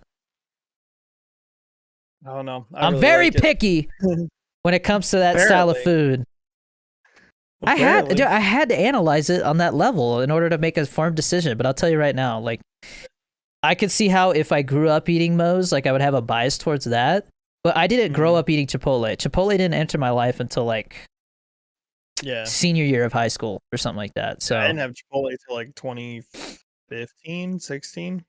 I think there's something about the simplicity that Chipotle has too that I like. Whereas like Moe's, it was like, God damn, there's a lot of choices. There's definitely more choices at Moe's. But like, Yeah. I don't know, man. I don't know what it is. It just a lot of it just tasted like Oh, just basic ass food. I don't know. Like I feel like if I had to sit down, I had the ingredients I needed, and it was like, all right, I need to make a Chipotle burrito, like make it taste like that, and a Moe's burrito. I don't think I could make a burrito taste like Chipotle, but I can make one taste like Moe's, Right. which is a weird thing to say, but I hope it makes sense. Like I just something about it was just like this isn't special. Like I don't feel like I'm getting a special experience. Like I feel like I could go to another burrito place and get a very similar experience, like Qdoba or something, you know. But like I've never had anything like Chipotle. But I heard Freebirds, that Freebird or something like that is like a Texas chain that's like that, and it's supposed to be better than all of them. Before, But I don't know. I'll have to try it. never heard of it. But Chipotle is the standard for me, and it did not meet that standard. I'm sorry. Chipotle's just don't like it. I used to. You like Chipotle, Genie? I love Chipotle. I was just there yesterday, and I had their Bro, brisket. I was on the boat in Seattle What, when the first big E. coli outbreak happened at Chipotle. I was eating Chipotle on the mess deck. So like there's a bunch of like tables and there's a TV and everybody's just like hanging out, drinking coffee, shooting the shit. I'm literally there stuffing my face with Chipotle while I'm watching like this news report about an outbreak happening like down the street. Right? And I was like, fuck it. I've already eaten this much. If I got it, I got it. I'm gonna enjoy it. And people are like, bro, how are you eating that right now? It's like, dude, I already ate half of it. Like, if there's E. coli in this burrito, I'll tell you what, it tasted good. Like, I was like, that's how much I like Chipotle. Like I know some people, when they saw that and they were eating the Chipotle that could have been the Chipotle that was tainted, they probably would have went and like made themselves throw up or something, you know? But like, I was like, fuck it, dude, I'll go get some more. I love it that much. If I could own any franchise, it'd be a Chipotle. Or a Taco Bell. 'Cause Taco Bell is just the shit. And they I think Taco Bell is the most innovative fast food restaurant out there. They are doing and trying things that nobody else is. You know, like nobody else. How did nobody else think to make a Dorito taco? It just makes sense. Right. Or like, dude, their nacho fries. It pisses me off every time they take them away. Their fries are good. I like the seasoning on them. But hell yeah, Taco Bell's good. Yeah. For sure. Well, Definitely. it definitely feels weird without Chris here, but It does. It is a little weird. like I feel like he'd have a lot to say about the food stuff for sure. Right. But yeah, I don't know. We'll see about next week. Yeah. We'll see if he's back or not. Yeah. I hope he does, but Right. what can you do? We'll see. And if yeah. if he doesn't end up doing it anymore, we'll definitely like I'll do my best to get some guests in here every once in a while, even if they can only be here for like an hour. You know, it's still something. Yeah. That'd be cool. Yeah. Have you guys seen the guy on TikTok who does these things where it's like he does all these skits. He's a comedian and it says he's a director. I reached out to him and on Twitter, and hopefully it'd be cool if he answered. But like every time I see his TikTok, I'm like, dude, how does he keep coming up with these ideas? Like he did one where it was like it's like him and his friend talking, right? He's playing both of them. He never talks. It's always like words on the screen. And it'll be like me getting ready to meet up with getting ready to hang out with my homie, but I'm tired. And he's like, "Hey man, you coming over?" And he's like, "Nah, man, I'm too tired." And he's like, "Ah, man, I was hyped up." And the other guy's like, "Well, I'll still be there in spirit." And then all of a sudden, it shows like the phantom like looked like of him like showing up and like hanging out with them, and it's like the Snapchat.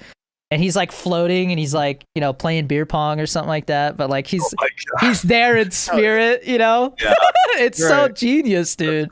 And every single funny. TikTok is something like that, you know. Like it was like there was one where it was like Mr. Beast went to his like restaurant, you know, and he's like, "I'll have the chicken McNuggets," and he's like, "Sir, this is a 5-star restaurant. We don't have chicken McNuggets." And he's like, "Well, you do now. I just bought the restaurant."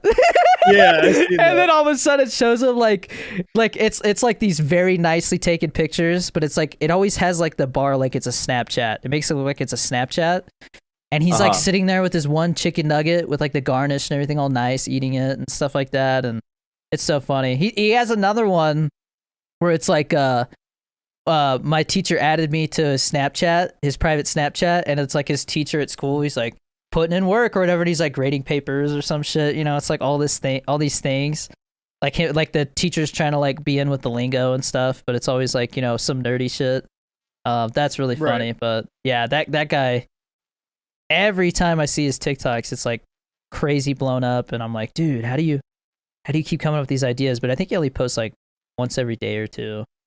So like there's that too, you know, like he definitely puts the time in to think of the stuff. But yeah, like like you ever see a TikTok and you're like, damn, why didn't I think of that?